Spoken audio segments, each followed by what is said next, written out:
នរណាមិនធ្លាប់ខុសដែលខណ្ឌជីបាននិយាយថានៅពេលនរណាម្នាក់ធ្វើកំហុសអ្វីមួយសូមកុំអារិះគន់ឬក៏ស្ដីបន្ទោសព្រោះប្រសិនបើយើងគឺជាគេស្ថិតនៅក្នុងពេលវេលាមួយបែបនោះយើងក៏អាចធ្វើអញ្ចឹងដូចជាគេដែរនៅក្នុងโลกនេះគ្មាននរណាមួយដែលថាមិនធ្លាប់ធ្វើខុសនោះទេហើយក៏គ្មាននរណាម្នាក់ដែលនឹងធ្វើអ្វីមួយត្រូវគ្រប់រឿងនោះដែរការរស់នៅប្រចាំថ្ងៃមនុស្សបានសាងនៅកំហុសគ្រប់តែគ្នានឹងលើកលែងតែព្រះអរហន្តតែប៉ុណ្ណោះទើបលោកលែងមានកំហុសតទៅទៀតព្រះពុទ្ធទ្រង់បានសម្ដែងថាចូលយកខ្លួនឯងជាឧបមានៅពេលដែលយើងរិះគន់អ្នកដែលធ្វើខុសរហូតដល់ថ្នាក់ខ្លះទៀតនោះមានទាំងជេរប្រមាថថែមទៀតតើយើងមានដែលគិតទេថាប្រសិនបើយើងធ្វើអ្វីមួយខុសដូចជាគេដែរនោះស្រាប់តែគេធ្វើបែបនេះដាក់យើងវិញតើយើងមានអារម្មណ៍យ៉ាងណាពេលខ្លះអ្នកដែលធ្វើខុសនោះគឺគេគ្មានចេតនានឹងសាងវាឡើយហើយជួនកាលដោយសារតែកលតិសៈបង្ខំតែប៉ុណ្ណោះទើបបានជាគេធ្វើបែបនេះចូលមានមេត្តាចំពោះគ្នាមនុស្សគ្រប់រូបតែងតែចង់បានការលើកទឹកចិត្តអំពីអ្នកដទៃផ្សេងទៀតពេលដែលគេសាងនៅកំហុសមិនមែនជាការស្ដីបន្ទោសនោះឡើយអ្វីដែលខុសគឺខុសទៅហើយតើយើងចាំបាច់នឹងទៅក្រោធធ្វើអ្វីនាំតែរលាកចិត្តទៅទេប៉ុន្តែក៏មានសំណួរបញ្ច្រាស់មកវិញថាបើមិនរិះគន់ឬក៏មិនបន្ទោសខ្លះតើបណ្ដោយឲ្យគេធ្វើតាមចិត្តឬ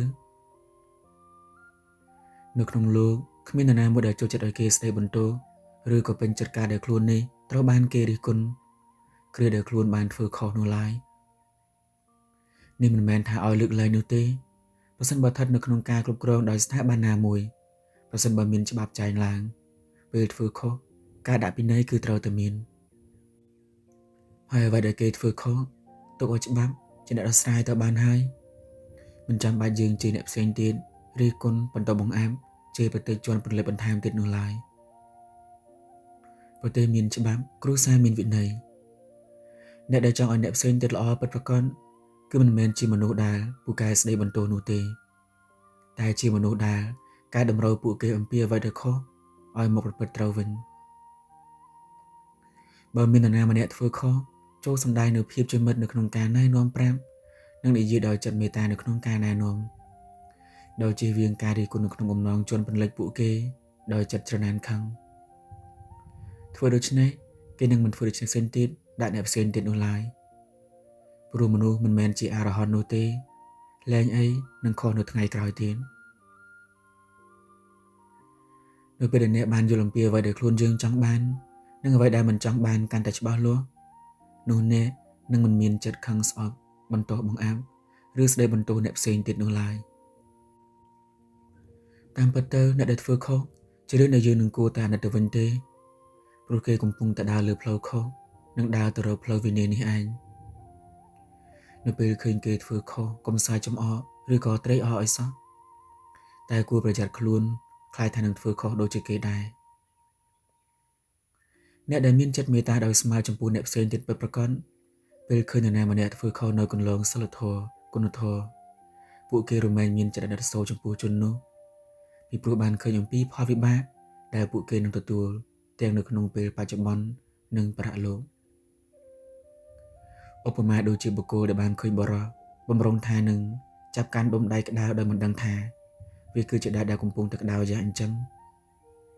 គេរមែងមានការអាណិតចំពោះបរិះនោះមិនមែនជាការសើចចំអកឬក៏ស្ដីបន្ទោសបន្ថែមទៀតនោះឡើយនោះដល់ច្រើនតែបែបហ្នឹងគឺតែងតែថាភ្លើម្លេះចាប់កែមិនដឹងថារបស់នឹងក្តៅទេអីបើដឹងថាដែកនោះក្តៅតែគ្នានឹងចាំបាច់ភ្លើទៅចាប់កាន់ឬចូលមានចិត្តអនុគ្រោះដល់អ្នកដទៃឡើង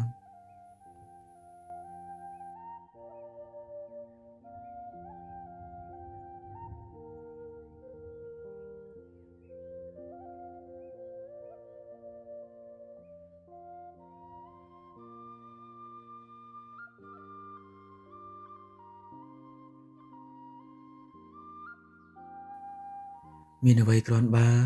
ហេតុអ្វីត្រូវអួនធម្មជាតិបង្កើតគ្រប់យ៉ាងក្នុងโลกយើងនេះ គឺមានរូបរាងទ្រង់ទ្រាយពណ៌សម្បុរនិងលក្ខណៈខុសៗគ្នាមនុស្សយើងក៏ដូចគ្នាដែរគឺសុទ្ធតែមានលក្ខណៈពិសេសមួយដែលមនុស្សគ្រប់គ្នាមិនមានអ្នកខ្លះពូកែនិយាយតែមិនពូកែធ្វើអ្នកខ្លះពូកែស្ដាប់តែមិនពូកែនិយាយហើយអ្នកខ្លះទៀតពូកែខាងគុណដំបងតែមិនពូកែខាងរៀនសូត្រជាដើមប៉ុន្តែរឿងនៃគួរឲ្យអស់សំណើចនោះមនុស្សខ្លះមិនបានគិតដូច្នោះទេបានចេះដឹងតិចតួចក៏ឡើងរឹកខាញ់រែងដាក់អ្នកផ្សេងទៀតដោយគិតថាខ្លួនគ្រាន់បើអ្នកដទៃមិនស្មើនឹងខ្លួនជាដើមដូចជាបណ្ឌិតដែលមើលងាយអ្នកចែកទូកយ៉ាងដូច្នោះចុះបើគ្រប់យ៉ាងតែងតែមានភាពខ្លាំងរៀងៗខ្លួននោះតែហេតុអ្វីទៅបានជាមនុស្សខ្លះសម្គាល់ថាខ្លួនប្រសើរជាងគេគ្រាន់បើជាងគេនោះយើងគ្រប់គ្នាកើតមកនៅក្នុងโลกនេះសុទ្ធតែមានចំណុចខ្លាំងនិងចំណុចខ្សោយពីរផ្សេងៗគ្នាភាពប៉ិនប្រសប់ក៏តែងតែមានជាប់ខ្លួនរបស់យើងគ្រប់ៗគ្នាតាំងតែពីកំណើតអ្នកខ្លះរៀនពូកែអ្នកខ្លះពូកែគិតឬក៏ប្រសពតាមនៅជំនាញរបស់ខ្លួនមែនតើទៅគ្មាននរណាគ្រាន់បើជានរណានោះទេវាលែងតែបុគ្គលដែលគឺជាអ្នកត្រាស់ដឹងទោះបីជាស្ដេចក្តីមន្ត្រីក្តីអ្នកមានទ្រព្យសម្បត្តិស្ដុកស្ដំក្តីឬសាស្ត្រាចារ្យក្តីក៏គ្មានអ្វីអស្ចារ្យវិសេសវិសាលដែរពួកគេស្ថិតនៅក្នុងអំណាចនៃតណ្ហាទាំងអស់អត់មាននរណាម្នាក់ដែលមាននៅអិសរភាពនៅក្នុងអត្តានោះឡើយត្បិតថាដូច្នោះក៏ដោយនៅតែមានមនុស្សមួយចំនួនខ្លះអាងថាខ្លួននេះចេះតិចតួចក៏វារឹកដាក់អ្នកដែលគេមិនសូវចេះហើយតាំងខ្លួនជាអ្នកដែលចេះគ្រាន់បើមានអំណួរទៅលើចំណុចដ៏តិចតួចល្អិតរបស់ខ្លួននោះទៅវិញយើងត្រូវដឹងថាចំណេះវិជ្ជាមានច្រើនអ្វីដែលយើងចេះគ្រាន់តែជាផ្នែកមួយនៃអ្វីដែលមាននៅក្នុងโลกនេះតែប៉ុណ្ណោះហើយអ្វីដែលយើងច្រើនតែមិនបានដឹងច្បាស់ឃើញច្បាស់ដោយនៅបញ្ញាចក្ខុនោះគឺសច្ចធម៌អេនស្តាញបាននិយាយថាភាពខុសគ្នារវាងអ្នកចេះច្រើនបំផុតនិងអ្នកចេះតិចបំផុតនោះគឺវាគ្មានន័យអ្វីទាំងអស់បើប្រៀបធៀបជាមួយនឹងអ្វីមួយដែលយើងមិនទាន់ចេះពីព្រោះថាអ្វីដែលយើងចេះគឺមិនទាន់ដល់1% នៃធម្មជាតិដែលមាននោះទេកុំគិតថាខ្លួននេះគ្រាន់បើជាងអ្នកផ្សេងទៀតដោយគ្រាន់តែបានរៀនខ្ពង់ខ្ពស់ជាងគេនោះព្រោះថាយើងអាចនឹងមិនចេះនៅអ្វីមួយដែលអ្នកផ្សេងទៀតគេចេះនោះក៏មានដែរឥឡូវនេះសូមលើកយកនៅឧទាហរណ៍ខ្លះៗឲ្យលោកអ្នកបានដឹងត្រួសៗថាបណ្ឌិតអក្សរសាស្ត្រខ្មែរមាននៅការចេះដឹងផ្នែកអក្សរសាស្ត្រតែប្រហែលជាលោកមិនចេះដោះស្រាយនៅសម័យកាលគណិតវិទ្យានោះទេក្របីដែលមានកម្លាំងខ្លាំងអាចព្យួរស្រែបានតែមិនអាចចាប់កណ្ដុរបាននោះទេបែរជាចាញ់ឆ្មាដ៏តូចមួយទៅវិញវិជ្ជបណ្ឌិតអាចព្យាបាលអ្នកជំងឺឲ្យជាបានក៏ប៉ុន្តែប្រហែលជានឹងមិនអាចធ្វើតកទូដល់ខ្លួនប្រើប្រាស់នោះទៅបានទេបែរជាចាញ់ជាងឈើដែលមិនបានរៀនខ្ពស់ទៅវិញដូច្នេះអ្នកវិទ្យាសាស្ត្រក្តីអ្នកអក្សរសាស្ត្រក្តីអ្នករដ្ឋសាស្ត្រក្តីគួរយកភាពខ្លាំងរបស់ខ្លួននោះទៅប្រៀបជាមួយនឹងជាងឈើដែរទេបើឲ្យធ្វើតកទូជាងឈើប្រកាសជានិយាយថាពួកគេនោះរៀនខ្ពស់ទៅថ្នាក់តែគ្មានចេះអ្វីសោះធ្វើទៅຕົកដើម្បីប្រើប្រាស់ប្រចាំថ្ងៃនោះក៏មិនកើតផងនេះគ្រាន់តែជារឿងតូចមួយដើម្បីពញ្ញាអ្នកតែប៉ុណ្ណោះគ្រប់យ៉ាងតែងតែមានភាពខ្លាំងនិងមានលក្ខណៈពិសេសរៀងៗខ្លួនដែលពពួកប្រភេទដូចគ្នានោះគឺមិនអាចមានដូច្នេះតើមានមូលហេតុអ្វីដែលយើងត្រូវមានអំណួរទៅលើការចេះដឹងស្ដួចស្ដោរបស់យើងថាប្រសើរជាងអ្នកផ្សេងហើយគិតថាអ្នកដទៃនោះអន់ជាងខ្លួនបើធៀបទៅនឹងអ្វីមួយដែលយើងមិនទាន់ចេះគឺវាពិតជានឹងមិនគួរឲ្យលើកឡើងឡើយម្យ៉ាងមិនគួរយកចំណុចខ្លាំងរបស់ខ្លួននោះទៅរិះគន់ឬក៏មាក់ងាយអ្នកផ្សេងទៀតនោះឡើយព្រោះវាជាអំពើដែលអសិលធម៌ទោះបីជាយើងមានចំណេះដឹងឬក៏ទេពកោសល្យខ្លាំងយ៉ាងណាក៏ដោយក៏យើងមិនអាចខ្លាចជាបុគ្គលគំរូដើម្បីឲ្យអ្នកផ្សេងទៀតអនុវត្តទៅតាមហើយក៏មិនបាននៅការកោតសរសើរអំពីជននានុជនផ្សេងទៀតនោះដែរព្យាយាមសរសើរនៅចំណុចខ្លាំងរបស់អ្នកផ្សេងទៀតនិងរៀនពីគ្នាទៅវិញទៅមកធ្វើដូច្នេះទើបចំណេះរបស់យើងកាន់តែរីកសាយធំជាងមុនហើយទំនាក់ទំនងក៏មានភាពល្អប្រសើរជាមួយនឹងអ្នកផ្សេងទៀតផងដែរមានរឿងជាច្រើនដែលយើងមិនទាន់ដឹងមិនទាន់ចេះ ខណៈពេលដែលយើងបានគិតថាយើងចេះហើយ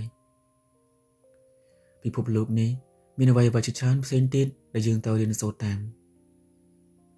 ចូលដាក់មានអ្នកចូលចេញអំពីចិនហើយព្យាយាមសិក្សារៀនសូត្រអំពីអ្នកផ្សេងទៀតនោះយើងនឹងបាននូវគតិបណ្ឌិតល្អៗអំពីមនុស្សនៅជុំវិញខ្លួនសូក្រាតបាននិយាយថាមនុស្សឆ្លាតរៀនពីរឿងគ្រប់យ៉ាងនិងមនុស្សគ្រប់គ្នាមនុស្សធម្មតារៀនពីបទពិសោធន៍របស់ពួកគេហើយមនុស្សល្ងីល្ងើតែងតែដឹងចម្លើយទាំងអស់ការរៀនសូត្រជាគន្លឹះមួយដ៏សំខាន់នៅក្នុងដំណើរដើម្បីឆ្ពោះទៅរកភាពជោគជ័យនៅក្នុងជីវិតមានជីវិតត្រូវតែសិក្សាហើយកុំបោះបង់ការសិក្សាកុំគិតថាអ្នកបានបញ្ចប់ថ្នាក់សិក្សាមួយអំពីសាលារួចអស់ហើយនោះគ្មានអ្វីផ្សេងទៀតដែលអ្នកចាំបាច់រៀននោះទេជាពិសេសកុំគិតថាខ្លួនចាស់ហួសពេលរៀនហើយអត់សោះពីព្រោះថាអ្នកដែលមានមនសិការនៅក្នុងការសិក្សាមិនដែលគិតថាខ្លួនឯងចាស់នោះទេចូលកុំភ្លេចថាការសិក្សាធ្វើឲ្យអ្នកមានគុណតម្លៃសម្រាប់ជីវិត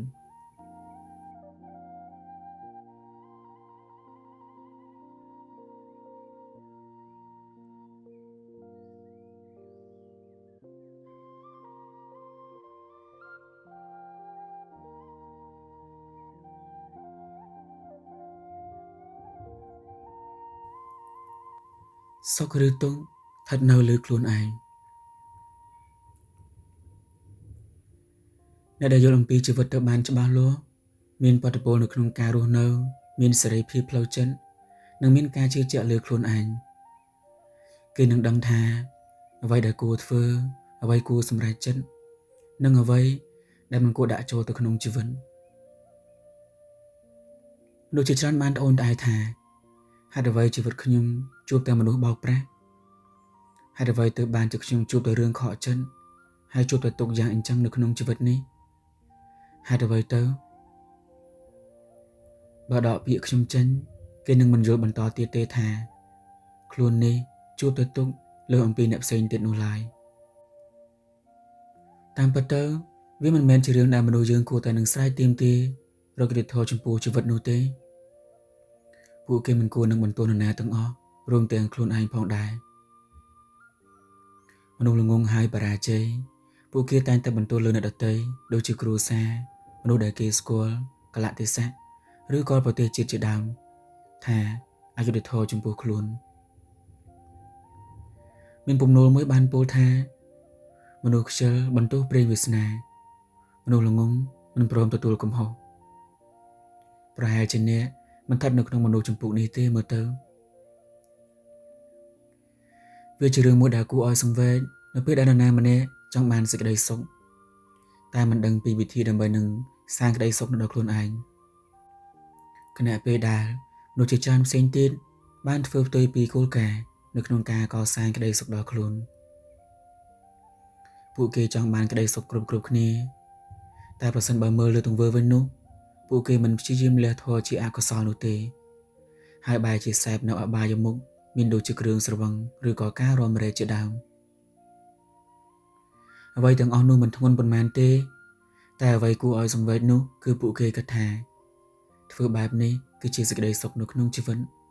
ហើយទង្វើបែបនោះផ្ដល់ក្តីសុខមកដល់ខ្លួនទៅបាននេះគឺជាការច្រឡំមួយដ៏ធំចំពោះខ្លួនឯងវាមិនមែនដូច្នោះឡើយ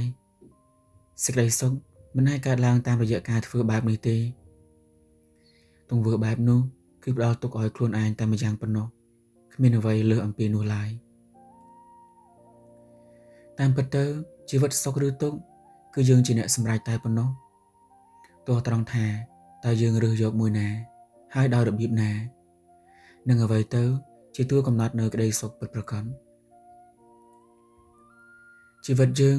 មិនមានព្រះអិនឬក៏ព្រះព្រហ្មណាជាអ្នកកំណត់ជោគវាសនានោះទេសុខឬទុក្ខគឺយើងអ្នកសាងវាដោយខ្លួនឯងប្រការដែលសំខាន់តែយើងដឹងអំពីវិធីដើម្បីនឹងសាងក្តីសុខឬមួយក៏អត់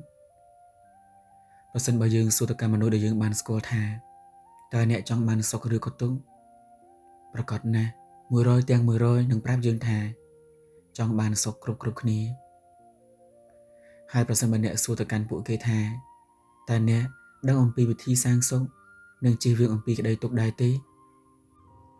ប្រហែលមានមនុស្សដែលមិនច្រើនទេដែលមិនអាចឆ្លើយបានតើមកពីមូលហេតុអ្វីទៅអ្នកដែលតែងតែជួបទុក្ខជាប្រចាំនោះមកពីចិត្តរបស់ពួកគេនោះតែងតែគិតចង់បានក្តីសុខហួសហេតុពេកនោះឯងអ្នកដែលឆ្លុះវង្វេងជាមួយនឹងការចង់បាននូវភាពសនុកសុខស្រួលគេនឹងរៀបរាប់នូវគ្រប់មធ្យោបាយសុខគ្រប់បែបយ៉ាងក្នុងការស្វែងរកក្តីសុខដល់ខ្លួនដែលពេលខ្លះពួកគេខិតខំប្រឹងប្រែងឥតល្ហែដើម្បីតែបំពេញនូវតណ្ហារបស់ខ្លួនហើយគេក៏យល់ច្រឡំថាវាគឺជាសេចក្តីសុខកាលណាអ្នកចង់បានក្តីសុខហួសហេតុពេកអ្នកនឹងក្លាយទៅជាខ្ញុំកញ្ជះរបស់តណ្ហាដែលវានឹងជំរុញឲ្យអ្នកហ៊ានធ្វើអ្វីៗគ្រប់បែបយ៉ាងដើម្បីឲ្យខានតែបានអ្នកប្រហែលជាគិតថាបើការចង់បានសេចក្តីសុខបែរជាបាននៅក្តីទុក្ខមកវិញនោះតើយើងគួរបង្កើតក្តីទុក្ខឬទើបបានសុខប្រសិនបើអ្នកមានការយល់ដូចនេះគឺច្រឡំធំណាស់អ្នកដែលយល់អំពីសភាវៈជីវិតទៅបានច្បាស់លាស់គេនឹងបានដឹងថាការស្វែងរកសេចក្តីសុខតាមរយៈទ្រព្យសម្បត្តិឬសម្ភារៈនិយមគឺជាភាពល្ងង់ខ្លៅពីព្រោះទ្រព្យសម្បត្តិអាចបង្កើតបាននូវក្តីសុខមួយអំរយើងទៅបានត្រឹមតែមួយផ្នែកតែប៉ុណ្ណោះហើយសេចក្តីសុខនោះមានរយៈពេលខ្លីទៀតវាមិនអាចផ្ដល់ឲ្យនូវភាពសនុកសុខស្រួលទៅបានយូរអង្វែងឡើយហេតុអ្វីទៅបានជាមនុស្សដែលចង់បានសុខបែរទៅជាបានទុក្ខទៅវិញងាយស្រួលទេដូចខ្ញុំបាននិយាយពីខាងដើមយ៉ាងអញ្ចឹងថាអ្នកដែលយល់អំពីសភាវៈពិតនៅក្នុងជីវិតគេនឹងបានដឹងថាការរស់នៅជាបន្ទុកដ៏ធ្ងន់សម្រាប់ជីវិតរបស់មនុស្សគឺមានសេចក្តីទុក្ខច្រើនជាងសុខហើយវាកើតឡើងឆ្លាស់គ្នាជានិច្ចសុខកើតពីព្រោះថារលត់ទុក្ខទុក្ខកើតព្រោះថារលត់សុខហើយសេចក្តីសុខបើសិនបើនិយាយឲ្យជ្រៅទៀតនោះវាក៏គឺជាទុក្ខដែរដោយសារតែមនុស្សមិនយល់អំពីសភាវៈពិតនៃជីវិតនេះហើយទើបពួកគេជួបនឹងទុក្ខយ៉ាងដូចនេះព្រោះពួកគេភ្លេចគិតថាជីវិតតែងតែមានទុក្ខគឺជារឿងធម្មតាទេមិនមាននរណាម្នាក់នឹងអាចកន្លងទៅបានឡើយកាលណាគេយល់ទៅបានដូចនេះគេលែងកើតទុក្ខព្រោះការប្រាថ្នារកសុខទៀតហើយតាមពិតទៅអ្នកអាចបាននៅក្តីសុខទៅបានយ៉ាងងាយដោយមិនចាំបាច់នឹងនឿយហត់ច្រើននៅក្នុងការស្វែងរកក្តីសុខនោះទេដោយគ្រាន់តែអ្នកបន្ថយនៅការប្រាថ្នានោះឲ្យនៅសល់តិចតួចតែប៉ុណ្ណោះព្រះពុទ្ធទ្រង់បានត្រាស់ថាការប្រាថ្នាអ្វីមួយមិនបានសម្រេចគឺជាទុក្ខដូច្នេះអ្នកគ្រាន់តែទទួលយកនៅអ្វីមួយដែលបាននោះដោយញញឹមគឺវាគ្រប់គ្រាន់ទៅហើយអ្វីដែលគួររលឹកទៅក្នុងចិត្តទៅរឿយៗនោះគឺកុំបន្ទោសនរណាទាំងអស់នៅក្នុងជីវិតរបស់យើងគ្មានសេចក្តីទុក្ខឬក៏ក្តីសុខណាមួយដែលកើតមានប្រកបនោះឡើយសេចក្តីសុខដែលយើងបានទទួលនោះវាគ្រាន់តែជាការសន្មត់ហើយបានចូលមកលួងលោមយើងឲ្យភ្លេចនៅក្តីទុក្ខមួយផ្លែតែប៉ុណ្ណោះទ្រព្យសម្បត្តិដែលយើងមានវាប្រៀបដូចជាពពកយ៉ាងអញ្ចឹងមានមួយផ្លែក៏រលាយបាត់ទៅវិញចិត្តគឺជាអ្នកសម្រេចនៅជោគជតាជីវិតរបស់អ្នកដូច្នេះអ្នកត្រូវតែគ្រប់គ្រងវាឲ្យបានល្អកុំឲ្យវារលែមរលើមឬក៏រវើរវាយផ្ដេសផ្ដាសនោះឡើយប្រសិនបើអ្នកគិតតែអំពីរឿងសោកសៅនោះសេចក្តីទុក្ខនឹងចូលមកក្នុងជីវិតរបស់អ្នកតែបើអ្នកគិតដល់រឿងដែលធ្វើឲ្យចិត្តរបស់អ្នកស្រស់ស្រាយទៅបានរឿយៗនោះបង្កើតចិត្តមេត្តាចំពោះអ្នកផ្សេង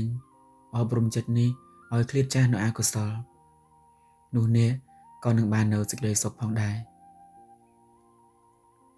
មានប្រយោគមួយឃ្លាបានពោលថា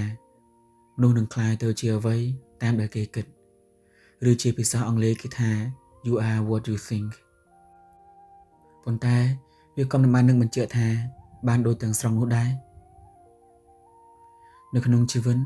សុខនិងទុក្ខគឺតែងតែកើតមានឡើងគឺជារឿងធម្មតាទេគ្រាន់តែមនុស្សមួយចំនួនច្រើនតែសម្លឹងទៅលើផ្នែកវិជ្ជមានហើយមួយចំនួនទៀតនោះសម្លឹងមើលទៅលើផ្នែកអវិជ្ជមានតែប៉ុណ្ណោះអ្នកអាចសាងក្តីសុខឲ្យខ្លួនឯងទៅបានយ៉ាងងាយដោយគ្រាន់តែធ្វើរឿងដូចជាខាងក្រោមនេះផ្ដល់សាមញ្ញនឹងការជួយគិតទុកដាក់ចំពោះអ្នកដទៃផ្ដល់ពេលវេលាដើម្បីធ្វើការហ្វឹកហាត់ចិត្តរបស់អ្នកតាមរយៈការអានការស្ដាប់និងការធ្វើសមាធិជាដើមក កុំធ្វើជាទាសកររបស់ការងារកុំព្យាយាមផ្គប់ចិត្តអ្នកដទៃហើយសម្លឹងមើលរឿងរ៉ាវដែលបានកើតឡើងនោះដោយមានភាពវិជ្ជមានអ្នកត្រូវសង្កេតមើលនៅទង្វើល្អៗរបស់អ្នកផ្សេងទៀតឲ្យបានយ៉ាងតិច3រឿងនិងធ្វើរឿងល្អឲ្យខ្លួនឯងនេះឲ្យបានយ៉ាងតិច2រឿងនៅក្នុងមួយថ្ងៃវាងាយនោះទេហេតុនេះមានតែអ្នកទេដែលជាអ្នកសម្រេចថានឹងរើសយកមួយណា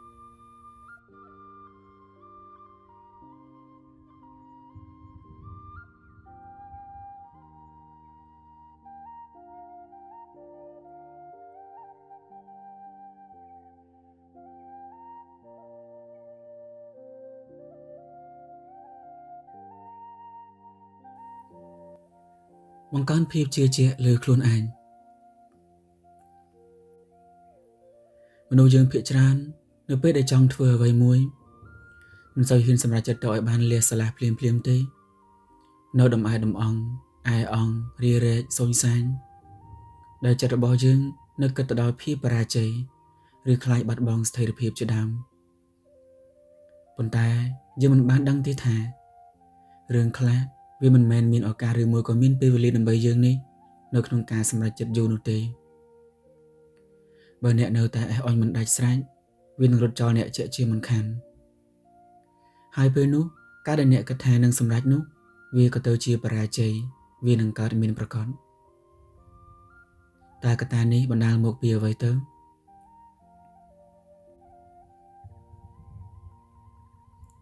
ជាទូទៅភាពបរាជ័យរបស់មនុស្សគឺបណ្ដាលមកអំពីចិត្តដែលគ្មានភាពក្លាហានខ្វះសមត្ថភាពខ្វះទំនាក់ទំនងល្អជាមួយអ្នកផ្សេងទៀតជាពិសេសខ្វះភាពជឿជាក់លើខ្លួនឯងដែលជាកត្តាធ្វើឲ្យមនុស្សយើងមានភាពភ័យខ្លាចមិនហ៊ានសម្រេចចិត្តនឹងធ្វើវាអំណាចនៃការគិតវាពិតជាមានឥទ្ធិពលខ្លាំងណាស់ទៅលើអនុសម្បជញ្ញៈរបស់យើងបើអ្នកគិតបែបណាអ្នកនឹងក្លាយទៅជាបែបនោះដោយពំនួលមួយបានពោលថាមនុស្សមិនអាចក្លាយទៅជាអ្វីមួយដែលខ្លួនចង់នោះទេតែគេនឹងក្លាយទៅជាបែបនោះតាមដែលគេគិតថានឹងទៅជាបែបនោះ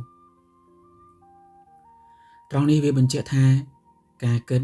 វាពិតជាមានអំណាចចំពោះមនោគតិរបស់យើងខ្លាំងណាស់ជួនកាលយើងធ្វើអ្វីមួយទៅមិនបានសម្រេចឬក៏មិនបានជោគជ័យគឺដោយសារតែយើងមិនស្គាល់ខ្លួនឯងច្បាស់ដែលយើងហៅថាស្វែងរកភាពខ្លាំងរបស់ខ្លួនមិនទាន់ឃើញឬគ្មានភាពជឿជាក់ចំពោះខ្លួនឯងខ្វះសមត្ថភាពនឹងឯងតើអ្វីទៅជារូបមន្តសាងភាពជឿជាក់ឲ្យខ្លួនឯងអ្នកប្រហែលជាចង់ដឹងនៅវិធីសាស្ត្រខ្លះដើម្បីសាងនូវទំនុកចិត្តទៅលើខ្លួនឯងដើម្បីសម្រេចគោលដៅរបស់អ្នកឥឡូវនេះសូមលោកអ្នកព្យាយាមអានដោយយកចិត្តទុកដាក់នៅវិធីសាស្ត្រខាងក្រោមនេះដែលមានដូចតទៅស្វែងរកខ្លួនឯងមុននឹងធ្វើអ្វីមួយប្រការដំបូងយើងត្រូវស្គាល់ខ្លួនឯងជាមុនសិនគឺស្គាល់ពីសមត្ថភាពចំណូលចិត្តភាពប៉ិនប្រសប់របស់ខ្លួនថាអ្នកជំនាញទៅលើផ្នែកអ្វីដឹងពីសមត្ថភាពខ្លួនឯងច្បាស់ទើបអ្នកអាចនឹងប្រកាសថានឹងអាចជោគជ័យទៅបានដោយពាក្យបុរាណចិនមួយឃ្លាបានពោលថាស្គាល់សមត្ថភាពខ្លួនឯងច្បាស់និងស្គាល់សមត្ថភាពគេច្បាស់ច្បាំង100ដងឈ្នះទាំង100ដងហើយការដែលមានសមត្ថភាពជាកត្តាមួយដ៏សំខាន់នៅក្នុងការបណ្ដុះនូវភាពក្លាហាននិងទំនុកចិត្តចំពោះខ្លួនឯងពីព្រោះថាអ្នកដែលមានភាពភ័យខ្លាចខ្វះភាពជឿជាក់នៅក្នុងការធ្វើអ្វីមួយសមត្ថភាពគឺជាកត្តាចម្បងនឹងឯង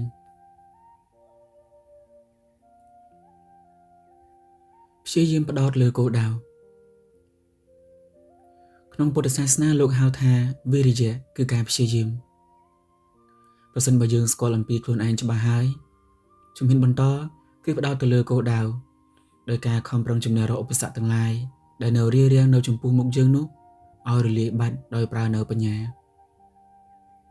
ត្បិតអ្វីថាកិច្ចការទាំងឡាយនោះអាចសម្រេចទៅបានដោយសារតែការព្យាយាមអ្នកត្រូវចាំថាគ្មានអ្វីមួយដែលយើងធ្វើមិនបាននោះទេសំខាន់គឺយើងចង់ធ្វើវាឬមួយក៏អត់ដែលនៅក្នុងពុទ្ធសាសនាលោកហៅថាឆន្ទៈឬក៏គោលបំណង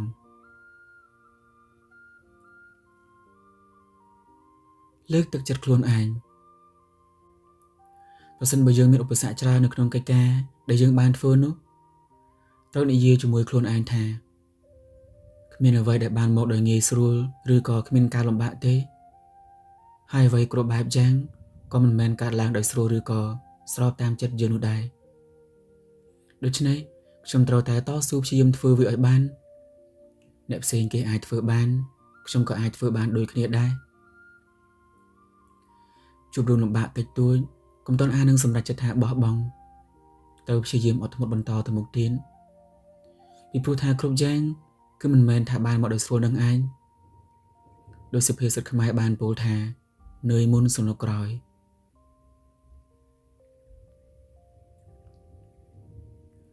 កុំរងចាំព្រេងសំណាងអ្វីស្ថិតនៅលើអំពើយើងត្រូវដឹងថារឿងទាំងឡាយដែលយើងបានជ្រើសរើសគឺយើងអ្នកធ្វើវាដោយខ្លួនឯងគ្មានព្រេងវាសនាឯណាមួយនោះនៅចាំជួយជំរុញនិងផ្ដល់កម្លាំងមកអំពីក្រោយយើងនោះទេបើមិនប្រឹងពេលនេះឲ្យហើយទេគ្មាននរណាម្នាក់នឹងប្រឹងជំនួសយើងនោះទេហើយក៏មិនត្រូវនៅដេករងចាំព្រេងសំណាងធ្លាក់មកអំពីមេឃដែរក្នុងពុទ្ធសាសនាលោកបានសម្ដែងថាអ្វីទាំងឡាយកើតឡើងដោយសារតែហេតុបច្ច័យការសាងមានហេតុគ្រប់គ្រាន់ទើបផលអាចកើតឡើងបាន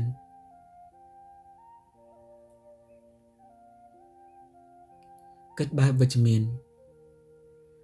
ប្រសិនបើយើងដាក់ចិត្តថានឹងធ្វើអ្វីមួយហើយនោះត្រូវទន្ទិញពាក្យនោះនៅក្នុងចិត្តថាអញនឹងធ្វើវាឲ្យបានហើយសូមអ្នកស្រមៃដល់ថ្ងៃនោះថាប្រសិនបើអញបាននៅសមិទ្ធផលជាទីគាប់ចិត្តហើយនោះគ្រួសារអញសាច់ញាតិអញព្រមទាំងខ្លួនអញនេះនឹងមានមោទនភាពយ៉ាងណាទៅតើពួកគាត់នឹងត្រេកអរចំពោះអញប៉ុណ្ណាទៅដូច្នេះចូលសាងកម្លាំងចិត្តដល់ខ្លួនឯងមិនត្រូវគិតថាវាមិនអាចទៅរួចឬមកក៏គិតដល់ភាពបរាជ័យទាំងដែលមិនទាន់បានធ្វើឬក៏ពេលដែលកំពុងធ្វើនោះជួបឧបសគ្គនានាបន្តិចបន្តួចនោះក៏អស់សង្ឃឹមនោះទេមែនតើទៅវាហាក់ដូចជាការបោកបញ្ឆោតឬក៏ប្រឹងបន្លំខ្លួនឯងបន្តិចក៏ពិតមែនប៉ុន្តែប្រសិនបើយើងធ្វើអ្វីមួយដែលគ្មានចិត្តថានឹងអាចធ្វើបាននោះទេយើងក៏នឹងមិនអាចធ្វើបាននោះឡើយឧបមាដោយការសិក្សាអញ្ចឹងបើយើងគិតថាយើងមិនអាចរៀនចេះនោះទេឬមួយក៏គិតថាវាលំបាកណាស់មើលទៅមិនអាចទៅរួចទេនោះយើងនឹងមិនអាចចេះនៅជំនាញនោះទៅបានទេពីព្រោះចិត្តរបស់យើងនេះខ្វះនូវសទ្ធាចំពោះអ្វីមួយដែលយើងកំពុងសិក្សា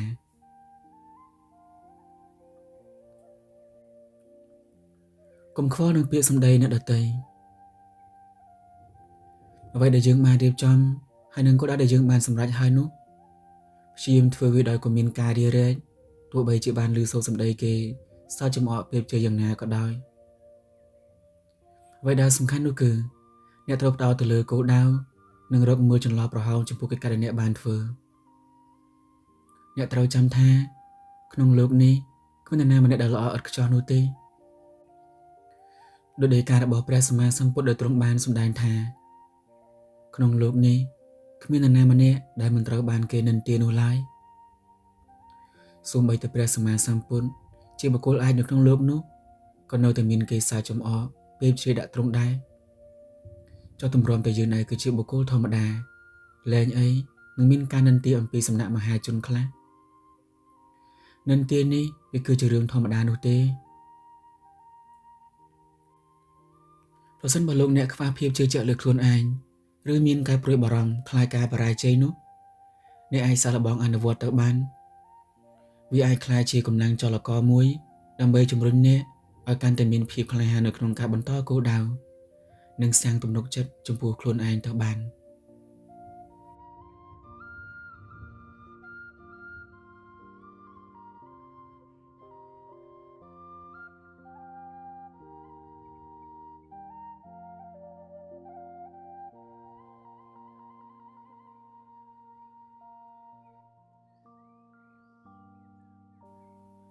ខ្លាចគេបោះបង់ការព្រួយបារម្ភគឺជាសភាពចិត្តដែលកើតឡើងមកអំពីភាពភ័យខ្លាចទោសមូលចិត្តហើយភាពភ័យខ្លាចកើតមានព្រោះតែការខ្លាចបាត់បង់តណ្ហាឬក៏ឧបាទានព្រោះតែខ្លាចបាត់បង់ ទើបធ្វើឲ្យមនុស្សគ្រប់គ្នាព្យាយាមថែរក្សានៅអ្វីដែលខ្លួនមាននោះឲ្យបានឋិតថេរបើនិយាយអំពីភាពភ័យខ្លាចរបស់មនុស្សយើងគឺមានច្រើនបែបច្រើនយ៉ាងណាអ្នកខ្លះខ្លាចសត្វអ្នកខ្លះខ្លាចខ្មោចខ្លះក៏ខ្លាចស្លាប់ខ្លះខ្លាចសូម្បីតែមជុលដ៏តូចមួយនោះក៏ខ្លាចដែរហើយដល់ច្រើននោះគឺមនុស្សខ្លាចភាពក្រីក្រប៉ុន្តែភាពភ័យខ្លាចដែលផ្ដល់ភាពវិជ្ជមានដល់ជីវិតរបស់មនុស្សនោះគឺការខ្លាចនៅក្នុងការធ្វើនៅអំពើអាក្រក់អតបៈនិងខ្លាចនៅភាពល្ងង់ខ្លៅជារឿងមួយដែលយើងគួរតែនឹងខ្លាចផងដែរក្រៅពីនេះមិនចាំបាច់ឡើយត្បិតថាភាពភ័យខ្លាចមានលក្ខណៈច្រើនបែបច្រើនយ៉ាងក៏ពិតមែនប៉ុន្តែភាពភ័យម្យ៉ាងដែលធ្វើឲ្យមនុស្សយើងបាត់នឿយហត់ធ្វើឲ្យមនុស្សយើងលំបាកនៅក្នុងខ្លួនបាត់ដំណឹងផ្លូវចិត្តនោះគឺការខ្លាចដែលគេបោះបង់ការខ្លាចអ្នកដទៃបោះបង់ដល់ភាពអវិជ្ជមានខ្លាំងណាស់ដល់ជីវិតរបស់មនុស្សយើងព្រោះពួកគេនឹងលែងខ្វល់អ្វីទាំងអស់ហើយហ៊ានធ្វើអ្វីៗគ្រប់បែបយ៉ាងដើម្បីរក្សានៅអ្វីទាំងអស់នោះមិនឲ្យបាត់បង់ការធ្វើបែបនោះបើតែអាចឲ្យខ្លួនគេមានការស្ងប់ចិត្តទៅបានខ្លះក៏ពិតមែនតែมันអាចនឹងបាននៅក្តីសុខមកអំពីការព្យាយាមរក្សានៅអ្វីទាំងអស់នោះមិនឲ្យបាត់បង់ឡើយថែមទាំងផ្ដល់ផលប៉ះពាល់ឲ្យខ្លួនឯងថែមទៀតផងទូទៅមនុស្សយើងខ្លាចអ្នកផ្សេងបោះបង់មានចំនួន3យ៉ាងគឺ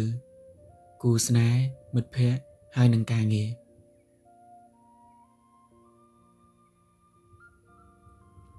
គូស្នេហ៍បច្ចុប្បន្ននេះមនុស្សភាគច្រើនខ្លាចបាត់បង់គូស្នេហ៍ជាងអ្វីៗទាំងអស់មិនថាបុរសឬក៏នារីទេតែនារីមានភាគរយច្រើនជាងអ្នកដែលមាននៅចិត្តទុនជ្រាយចិត្តហួងហែងចង់បានការបារម្ភអំពីដៃគូជ្រុលពេកនោះគឺគេកំពុងតែបំផ្លាញខ្លួនឯងឲ្យលែងមានតម្លៃនិងគួរឲ្យធុញទ្រាន់នៅក្នុងផ្នែកនៃភាគីម្ខាងទៀតពីព្រោះថាចិត្តមនុស្សយើងអំពីធម្មជាតិចូលចិត្តជន់ឈ្លីបន្ថត់តម្លៃឬក៏គ្របសង្កត់ទៅលើអ្វីមួយដែលទល់ទន់មុខរកខ្លួនម្យ៉ាងវិញទៀតដោយសារតែខ្លាចគូស្នេហ៍បោះបង់មនុស្សហ៊ានធ្វើអ្វីគ្រប់បែបយ៉ាងដើម្បីផ្គប់ផ្គុនចិត្តគូស្នេហ៍របស់ខ្លួនដោយគេព្យាយាមលួងលោមទិញរបស់លួងចិត្តឬក៏ទិញគ្រឿងសម្អាងដើម្បីធ្វើខ្លួននេះឲ្យមានសម្រស់ស្រស់ស្អាតថិតថេរនៅបានយូរពីព្រោះថាគេមិនចង់ឲ្យអ្នកជាទីស្រឡាញ់នោះបោះបង់ការស្រឡាញ់ចំពោះខ្លួនឡើយ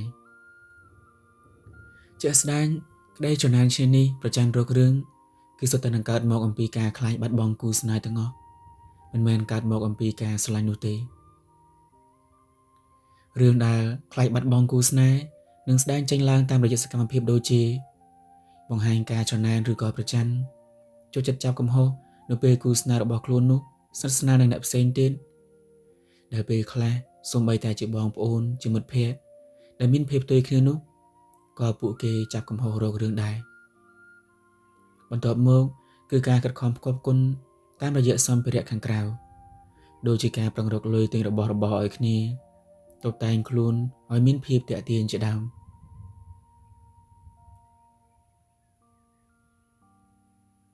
មិត្តភក្តិដោយសារតែមិត្តភាពនៃការរាប់អានចិត្តដិនមនុស្សមិនហ៊ានសូម្បីតែនឹងពាក្យប្រកែកនៅពេលដែលមិត្តភក្តិរបស់ខ្លួននោះបបួលធ្វើនៅអ្វីមួយដែលខ្លួនមិនចូលចិត្តពីព្រោះពួកគេខ្លាចថាមិត្តភក្តិទាំងអស់នោះលែងរាប់អានខ្លួនតទៅទៀតក្នុងជីវិតរស់នៅអ្នកត្រូវចេះប្រកែកត្រូវចេះស្របទៅតាមរឿងរ៉ាវដែលអ្នកបានជួបធ្វើដូច្នេះនឹងមិនធ្វើឲ្យអ្នកលំបាកទៅថ្ងៃក្រោយនោះទេមនុស្សខ្លះសូម្បីតែស្អែកនេះខ្លួនត្រូវប្រឡងឬក៏មានការងារសំខាន់ត្រូវធ្វើជាបន្ទាន់នោះពេលមិត្តរបស់ខ្លួនបបួលទៅចូលរួមក្នុងពិធីជប់លៀងអ្វីមួយពួកគេមិនហ៊ានប្រកែកឡើយពីព្រោះថាខ្លាចមិត្តភក្តិលែងរាប់រកហើយក៏បង្ខំចិត្តទៅទាំងមិនពេញចិត្តលុះដល់ពេលថ្ងៃស្អែកឡើងទៅពួកគេក៏ខកខានកិច្ចការនោះម្យ៉ាងវិញទៀតខ្ញុំសង្កេតឃើញថាយុវវ័យមួយចំនួនមិនហ៊ានបដិសេធជាមួយមិត្តភក្តិទេតែបើចំពោះឪពុកម្ដាយរបស់ខ្លួនវិញនោះគេមិនញញើតនឹងបដិសេធឡើយនោះដោយសារពួកគេគិតអំពីមិត្តភក្តិសំខាន់ជាងពួកគេខ្លាចមិត្តភក្តិខឹងតែមិនខ្លាចឪពុកម្ដាយខឹងនោះទេ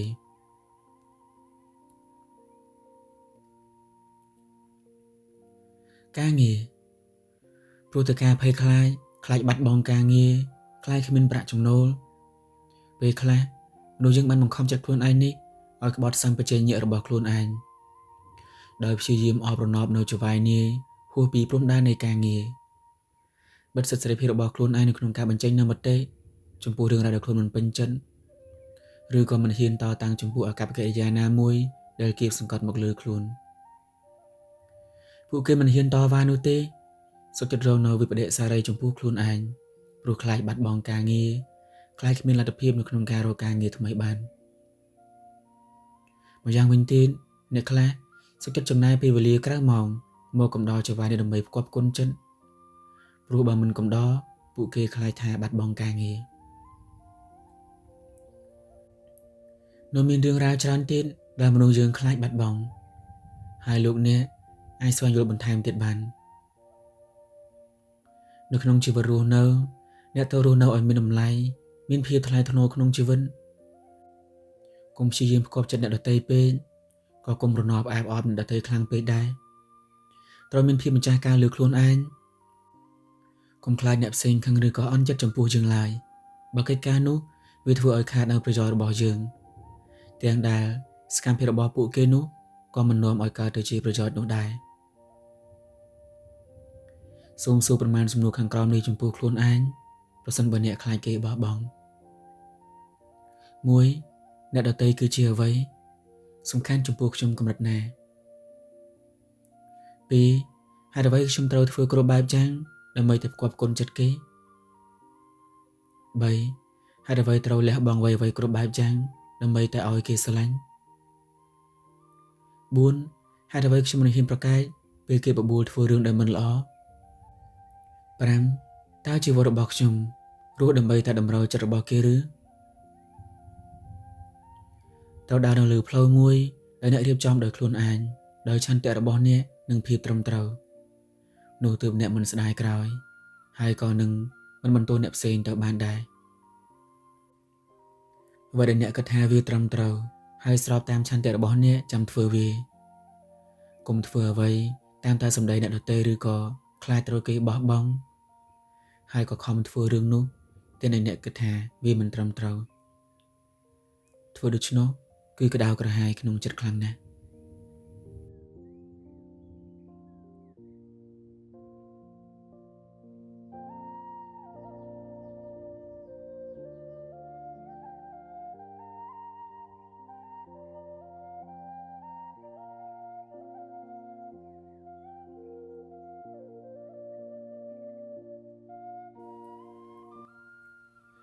មាគេអ្នកឆ្លៀសក្នុងការនិយាយរាល់អ្វីទាំងឡាយដែលមនុស្សយើងមានភាពប៉ិនប្រសប់នៅក្នុងខ្លួនគឺសុទ្ធតែជាសមត្ថភាពមិនថាសមត្ថភាពនោះអាចជួយដល់មនុស្សជាតិឬក៏បំផ្លាញមនុស្សជាតិនោះទេឲ្យតែមនុស្សយើងប៉ិនប្រសប់នឹងជំនាញនោះទៅសុទ្ធសឹងតែនឹងអាចរាប់បានថាជាសមត្ថភាពទាំងអស់មនុស្សក្នុងលោកយើងនេះសុទ្ធតែមានចំណុចពិសេសរៀងៗខ្លួនដែលត្រូវធ្វើការបែងចែកតួនាទីនោះទៅតាមមុខជំនាញនីមួយៗដែលខ្លួនមានភាពឆ្លាតឆ្លៀសក្នុងនោះកោសល្យនៅក្នុងវោហារស័ព្ទឬមួយក៏យើងអាចហៅបានថាអ្នកឆ្លៀសនៅក្នុងការនិយាយក៏ជាសមត្ថភាពមួយផងដែរហើយមនុស្សគ្រប់គ្នាមិនមែនសុទ្ធតែអាចធ្វើបាននោះទេពីព្រោះថាអ្នកខ្លះពូកែខាងសរសេរក៏ប៉ុន្តែមិនឆ្លៀសខាងនិយាយនោះទេហើយអ្នកខ្លះទៀតនោះឆ្លៀសខាងនិយាយតែប្រសិនបើអត់ទៅសេអត្ថបទឬមួយក៏សន្ទរកថាវិញគឺមិនសុទ្ធតែអាចធ្វើបានល្អដែរដូច្នេះតម្រូវឲ្យមនុស្សយើងបំពេញកាតព្វកិច្ចរបស់ខ្លួននោះទៅតាមជំនាញរៀងៗខ្លួនក្នុងមេគេជាអ្នកឆ្លៀសនៅក្នុងការនិយាយមិនត្រឹមតែនិយាយច្រើនមិនច្បាស់សាច់ការមិនបានជាប្រយោជន៍ក៏រាប់ថាជាអ្នកឆ្លៀសដែរនោះទេអ្នកដែលឆ្លៀសគឺអ្នកដែលបាននិយាយទៅហើយមិនធ្វើឲ្យអ្នកស្ដាប់ធុញទ្រាន់អាចទាញចំណាប់អារម្មណ៍របស់អ្នកស្ដាប់នោះឲ្យស្លងទៅបាននិងមិនធ្វើឲ្យកើតនូវក្តីអន្តរាយដល់ខ្លួនមិនតែប៉ុណ្ណោះក៏អាចធ្វើឲ្យខ្លួននោះទទួលបាននូវផលប្រយោជន៍មកអំពីការនិយាយនោះថែមទៀតផងនោះទើបសមជាអ្នកឆ្លៀសនៅក្នុងការនិយាយបើត្រឹមតែពូកែនិយាយត្រូវចំណុចប៉ុន្តែបើជាបង្កឲ្យមានអន្តរាយដល់ខ្លួនឯងនឹងមិនអាចខាបយកចិត្តរបស់អ្នកស្ដាប់ទៅបាននោះឬក៏និយាយទៅប៉ែអត់ប្រយោជន៍ ទោះបីជានិយាយទៅបាន2 3ម៉ោងឬក៏ច្រើនជាងនេះក្តីនោះក៏មិនឈ្មោះថាជាអ្នកឆ្លៀសនៅក្នុងការនិយាយនោះដែរខាងក្រោមនេះគឺជាមាគ៌ាដ៏ប្រសើរក្នុងការបង្ហាញផ្លូវដល់អ្នកដែលមាននៅការប្រាថ្នានៅក្នុងការចង់កែប្រែខ្លួនហ្វឹកហាត់នៅសមត្ថភាពរបស់ខ្លួនឲ្យក្លាយទៅជាអ្នកឆ្លៀសនៅក្នុងការនិយាយចំណុចទាំងនោះមានដូចជាចេះចាំរឿងរ៉ាវច្រើនអ្នកឆ្លៀសក្នុងការនិយាយមិនមែនជាបុគ្គលដែលមាននៅចំណេះដឹងដូចជាកង្កែបនៅក្នុងអណ្ដូងនោះទេគេត្រូវតែជាបុគ្គលដែលចេះចាំរឿងរ៉ាវបានច្រើននោះទៅពេលនិយាយទៅមិនចេះសុញគេសួរមិនទាល់នឹងនិយាយបានខ្លីតែខ្លឹម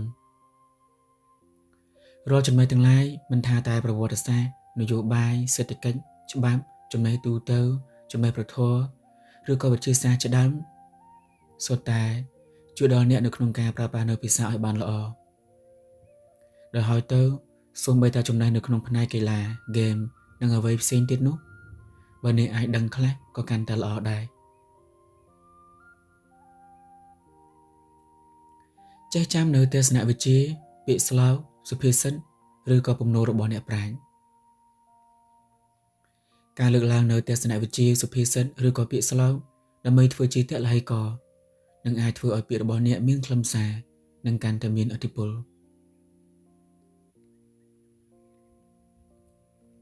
វេយ្យាករណ៍ប្រកាសណាស់ថាការនិយាយក៏ត្រូវប្រើប្រាស់នៅវេយ្យាករណ៍ផងដែរដូចជាការឆ្លៀសនៅក្នុងការប្រើប្រាស់ឃ្លាឃ្លាពាក្យកាព្យបកស្រាយនៅវាក្យសព្ទលំបាកវាក៏ជួយដល់ការបកស្រាយផងដែរជាក់ស្ដែងដូចជាការតែងសេចក្តីក៏ដោយតែងកំណាព្យក៏ដោយប្រសិនបើស្មេឬក៏កវីនោះមិនចេះប្រើប្រាស់ឃ្លាឃ្លាឬក៏វាក្យសព្ទថ្មីទេនោះគេនឹងមិនអាចបកស្រាយទៅបានល្អឡើយ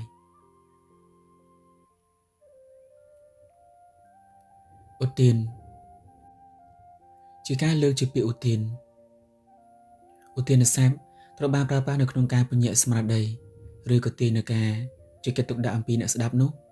ឲ្យចាប់ចិត្តមកលើពាក្យសម្ដីរបស់អ្នកនិយាយចេញទៅនៅត្រង់នេះគឺសំដៅទៅដល់ការលើកដាក់នៅសំឡេងនិងបដូរនៅមនោរម្យទៅលើពាក្យសម្ដីទាំងអស់នោះ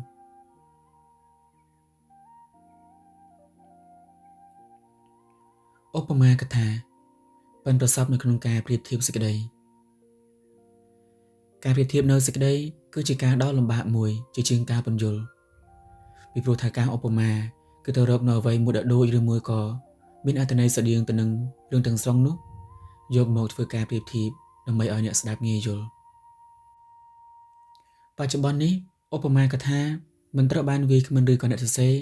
លើកយកមកប្រើប្រាស់នៅក្នុងពាក្យសម្ដីឬក៏ការសរសេរនោះទេដូចជាកំណាព្យក្តី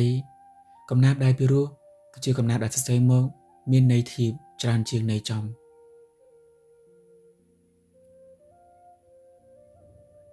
ចិត្តសាស្ត្រក្នុងការស្ដាប់ដែលយើងហៅថាស្គាល់ការស្គាល់បុគ្គលចំណុចចុងក្រោយគឺវិសេសជាងគេជោគជ័យនៅក្នុងការនិយាយគឺផ្ដល់នូវផលប្រយោជន៍នោះដល់អ្នកស្ដាប់និងកើតជាប្រយោជន៍ដល់ខ្លួនឯង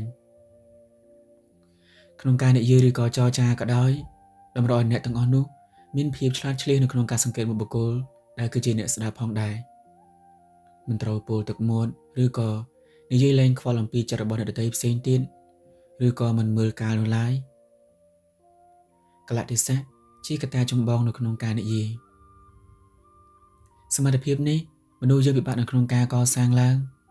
គឺលំបាកជាងចំណុចនៅខាងលើទាំងអស់ហើយវាក៏ពឹងទៅលើបទពិសោធន៍របស់អ្នកនិយាយផងដែរដូច្នេះទើបអ្នកមិនអាចជោគជ័យនៅក្នុងការនិយាយទៅបានពីព្រោះគ្មានគុណសម្បត្តិពីរខាងក្រោយនេះឯង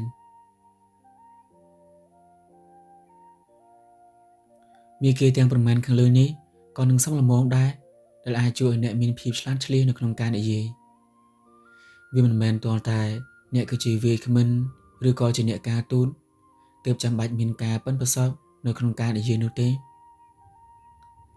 រាបណាអ្នករស់នៅក្នុងសង្គមនៅក្នុងក្រុមគ្រួសារគឺតម្រូវឲ្យអ្នកមាននៅសមត្ថភាពផ្នែកនេះជាក់ស្ដែងឪពុកម្ដាយរបស់អ្នកមិនដែលមាននៅចំណេះដឹងច្រើនឬក៏មិនមានចិត្តសាស្ត្រនៅក្នុងការនិយាយច្រើនតែអប់រំកូនចៅឬក៏ណែនាំកូនមិនសូវបានល្អនោះទេ ធ្វើបើពួកគាត់ចង់ប្រើពាក្យសម្ដីនោះពិបាកស្ដាប់ទៅលើកូនយ៉ាងណាក៏ដោយដោយគ្រាន់តែចង់ឲ្យពួកគេខ្លាយទៅជាមនុស្សល្អមានប្រយោជន៍យ៉ាងណាក៏ដោយនោះប៉ុន្តែការចង់ឲ្យល្អដោយប្រើនូវពាក្យសម្ដីអសុរោះមិនគួរក៏បីនោះឡើយហើយការខ្វះចិត្តសាស្ត្រនៅក្នុងការណែនាំក៏គឺជាហេតុមួយដែរមិនអាចធ្វើឲ្យបុគ្គលម្នាក់ទៀតនោះធ្វើទៅតាមដូច្នេះលោកអ្នកអាចធ្វើការសាកល្បងអនុវត្តនៅវិធីសាស្ត្រខាងលើបាន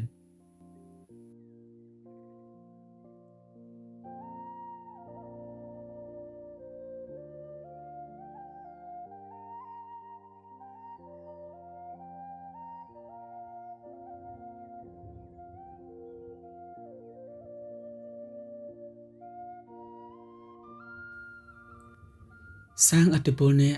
តាមរយៈការនិយាយការនិយាយមិនមែនប្រើត្រឹមតែដើម្បីនឹងប្រស្រ័យទាក់ទងគ្នាតែប៉ុណ្ណោះទេប៉ុន្តែការនិយាយពិតជាជួយអ្នកបានច្រើនរឿងណាស់ប្រសិនបើអ្នកចេះប្រើប្រាស់វាប្រកបដោយគតិបណ្ឌិតនិងភាពក្លាហាននៅក្នុងការនិយាយមិនត្រឹមតែប៉ុណ្ណោះបណ្ដាបុគ្គលដែលសម្រេចបាននូវភាពជោគជ័យនៅក្នុងជីវិតនោះមិនថាជាស្នេហាការងារឬក៏ក្នុងទំនាក់ទំនងនោះទេពួកគេសុទ្ធតែជាអ្នកដែលពូកែខាងនិយាយទាំងអស់ដែលក្នុងនោះមានដូចជា Abraham Lincoln, Mark Twain, Steve Jobs, Franklin Roosevelt នោះជាដើមពួកគេសុទ្ធតែពូកែនៅក្នុងការនិយាយតាក់ទងទាំងអស់ដែលទាញនៅចំណាប់អារម្មណ៍របស់អ្នកស្ដាប់នៅខ្មែរយើងក៏មានខ្លះដែរតាមពិតទៅអ្នកអាចសាកឥទ្ធិពលរបស់ខ្លួនឯងទៅបានយ៉ាងងាយដោយគ្រាន់តែអ្នកធ្វើខ្លួនឯងនេះឲ្យពូកែនិយាយនិងស្វែងរកវិធីសាស្ត្រនៅក្នុងការនិយាយវាប្រហែលជានឹងមិនពិបាកណាស់ណាទេមែនអត់មនុស្សមួយចំនួនយល់ឃើញថាវិធីនៃការកសាងឥទ្ធិពលរបស់ខ្លួនឯងនោះមិនមែនជាការនិយាយទេប៉ុន្តែគឺជាការបង្ហាញនូវសមត្ថភាពឲ្យអ្នកផ្សេងទៀតបានឃើញទៅវិញទេដោយពួកគេគិតថាបានតែនិយាយហើយមិនធ្វើគឺអត់ប្រយោជន៍នោះទេប្រសិនបើអ្នកគិតឃើញយ៉ាងដូចនេះនោះសូមបកមកគិតម្ដងទៀតការនិយាយក៏ប្រហែលជាសមត្ថភាពដែរតើមែនទេហើយវាក៏ជាសមត្ថភាពមួយដែលកម្រនឹងមានអ្នកផ្សេងទៀតអាចវឹកហាត់ចេះថែមទៀតផង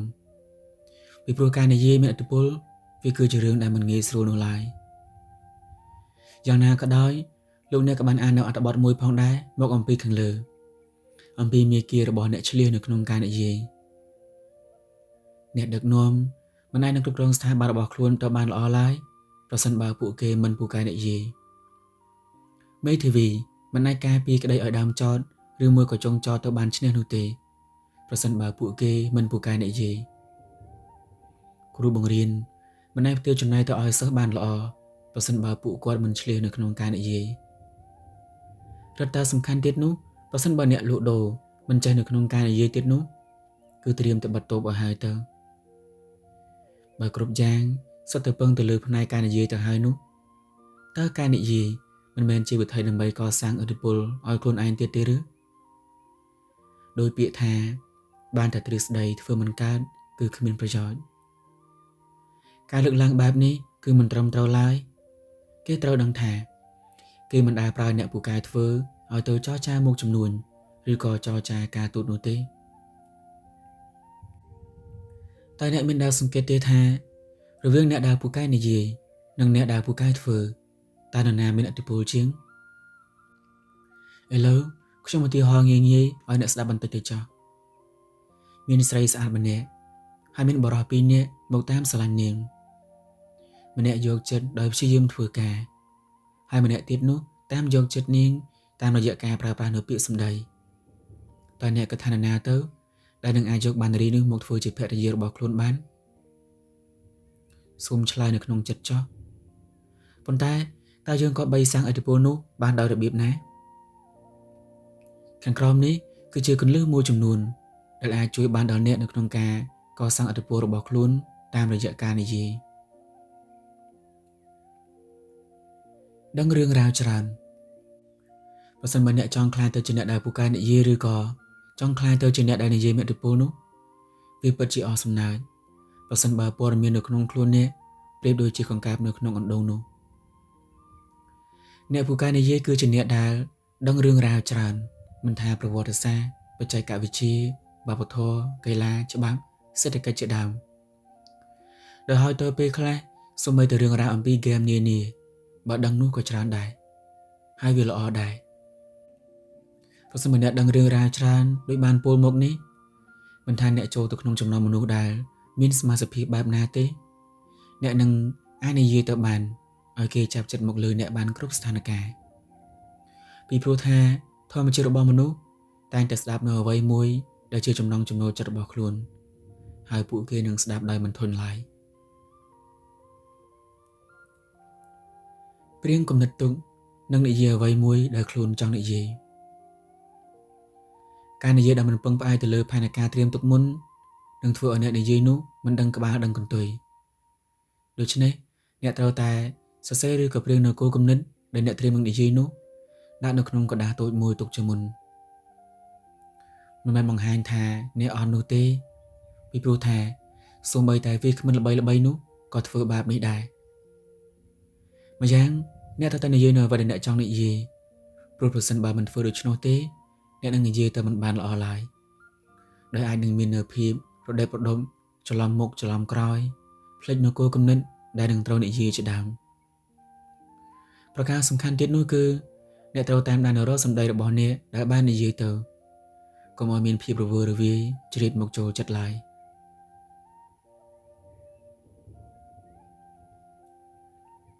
ប្រើមនោសញ្ចេតនាក្នុងការនិយាយការនិយាយទៅដោយភាពសកក្រោះនឹងមិនអាចធ្វើឲ្យអ្នកមានឥទ្ធិពលទៅបានឡើយអ្នកត្រូវនិយាយដោយប្រើនៅមនោសញ្ចេតនាជាមួយនឹងពាក្យសម្ដីរបស់អ្នកប្រសិនបើអ្នកអាចឲ្យអ្នកស្ដាប់នោះសើចតាំងចិត្តយំដឹងកំហុសនោះអ្នកអាចរាប់បានថាអ្នកពូកែនិយាយដោយពិតប្រាកដហើយក្នុងការនិយាយប្រសិនបើអ្នកអាចយំបានទៀតនោះគឺកាន់តែពិសេសអ្នកមានដឹងទេថាអ្នកនយោបាយដែលអាចខាបយកសម្លេងរបស់អ្នកគាំទ្រទៅបាននោះដែលជួនកាលនិយាយធ្វើឲ្យអ្នកស្ដាប់មានការរំភើបកំសត់ឬក៏ពន្យុះបានទៀតនោះគឺពួកគេសុទ្ធតែជាអ្នកចេះប្រើនៅមនោសញ្ចេតនារំនឹងឯងមានពេលខ្លះនិយាយយំនៅមុខអ្នកគាំទ្រក៏មានដែរតើអ្នកគិតថាវាជារឿងដែលកើតឡើងដោយចៃដន្យឬប្រហែលជាមិនមានច្រើននោះទេនិយាយតែពាក្យពិតអ្នកដែលនិយាយតែអំពីពាក្យពិតនឹងបាននៅទំនុកចិត្តអំពីអ្នកស្ដាប់ហើយវាក៏ជួយសាងឥទ្ធិពលដល់ពួកគេផងដែរបើអ្នកគឺជាមនុស្សពុតបុតក្រឡេកក្រលឹកនិយាយតែពាក្យកុហកអ្នកត្រៀមតែស្អុយឈ្មោះឲ្យហើយទៅអ្នកនឹងបរាជ័យពេញមួយជីវិតដោយការសាងនូវភាពអាសូររបស់អ្នកសង្កេតមើលស្ថានភាពប្រសិនបើអ្នកស្ដាប់កំពុងតែមានបញ្ហាផ្លូវចិត្តអ្នកត្រូវតែប្រើនៅពាក្យសម្ដីបែបលើកទឹកចិត្តឬក៏ធ្វើជាអ្នកស្ដាប់ដ៏ល្អជាមុនសិនគឺត្រូវឲ្យអ្នកស្ដាប់នោះមានទំនុកចិត្តមានភាពជិតស្និទ្ធជាមួយអ្នកសិនសូមផ្ដល់នូវយោបល់នោះតាមក្រោយប្រសិនបើអ្នកស្ដាប់ចង់បានអ្វីមួយអ្នកត្រូវតែបន្ថែមនៅមនោសញ្ចេតនារំនិងកំផុសសក្តានុពលនៅក្នុងខ្លួនរបស់ពួកគេឲ្យផុសឡើងប៉ុន្តែបើអ្នកស្ដាប់កំពុងតែមានអារម្មណ៍តប់ប្រមល់មួម៉ៅ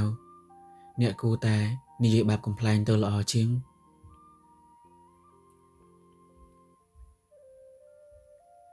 យល់ពីបំណងអ្នកស្ដាប់អ្វីត្បិតតែអ្នកមិនអាចដឹងចិត្តរបស់អ្នកផ្សេងទៅបានតែអ្នកត្រូវតែស្វែងយល់ពីបំណងរបស់អ្នកស្ដាប់តើពួកគេត្រូវការអ្វីចង់ដឹងពីអ្វីនិងបើកសំណួរឲ្យពួកគេសួរនៅពេលអ្នកបាននិយាយចប់ប្រសិនបើអ្នកបានដឹងអំពីបំណងរបស់អ្នកស្ដាប់ទៅបានច្បាស់អ្នកពិតជាអាចសាងឥទ្ធិពលរបស់អ្នកទៅបានដូចជាបកចេកទុំអញ្ចឹង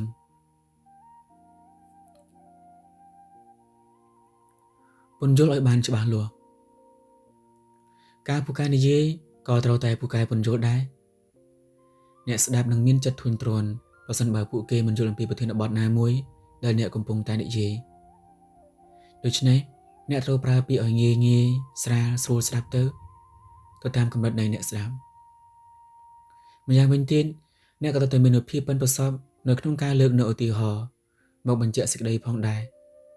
ឲ្យអ្នកស្ដាប់យល់នៅអ្វីមួយដែលអ្នកបានលើកឡើងផងសូមវឹកហាត់និងសាងឥទ្ធិពលរបស់អ្នក ដោយការប្រើនៅអ្វីមួយប្រៀបដូចជាជួកលៀងប្រើអណ្ដាតបង្ក្រាបអ្នកប្រាជ្ញតង់អ៊ូយ៉ាងដូចនោះហេតុនេះការនិយាយពិតជាមានសារៈសំខាន់ខ្លាំងណាស់ប្រសិនបើអ្នកចេះប្រើវាឲ្យបានត្រឹមត្រូវនិងដឹងពីវិធីនៅក្នុងការសាងឥទ្ធិពលឲ្យដល់ខ្លួនឯង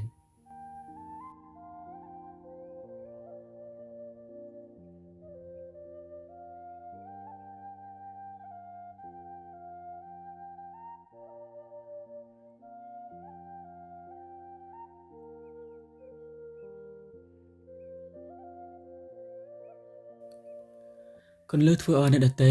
ស្របតាមគំនិតអ្នកនៅពេលដែលយើងលើកឡើងនៅទស្សនៈផ្ដល់ជាគំនិតអ្វីមួយនៅក្នុងផែនការឬក៏គម្រោងការអ្វីមួយនោះយើងតែងតែចង់ឲ្យអ្នកដទៃព្រមទទួលយកនៅគំនិតរបស់យើងនិងស្របតាមការលើកឡើងរបស់យើងតាមពិតទៅ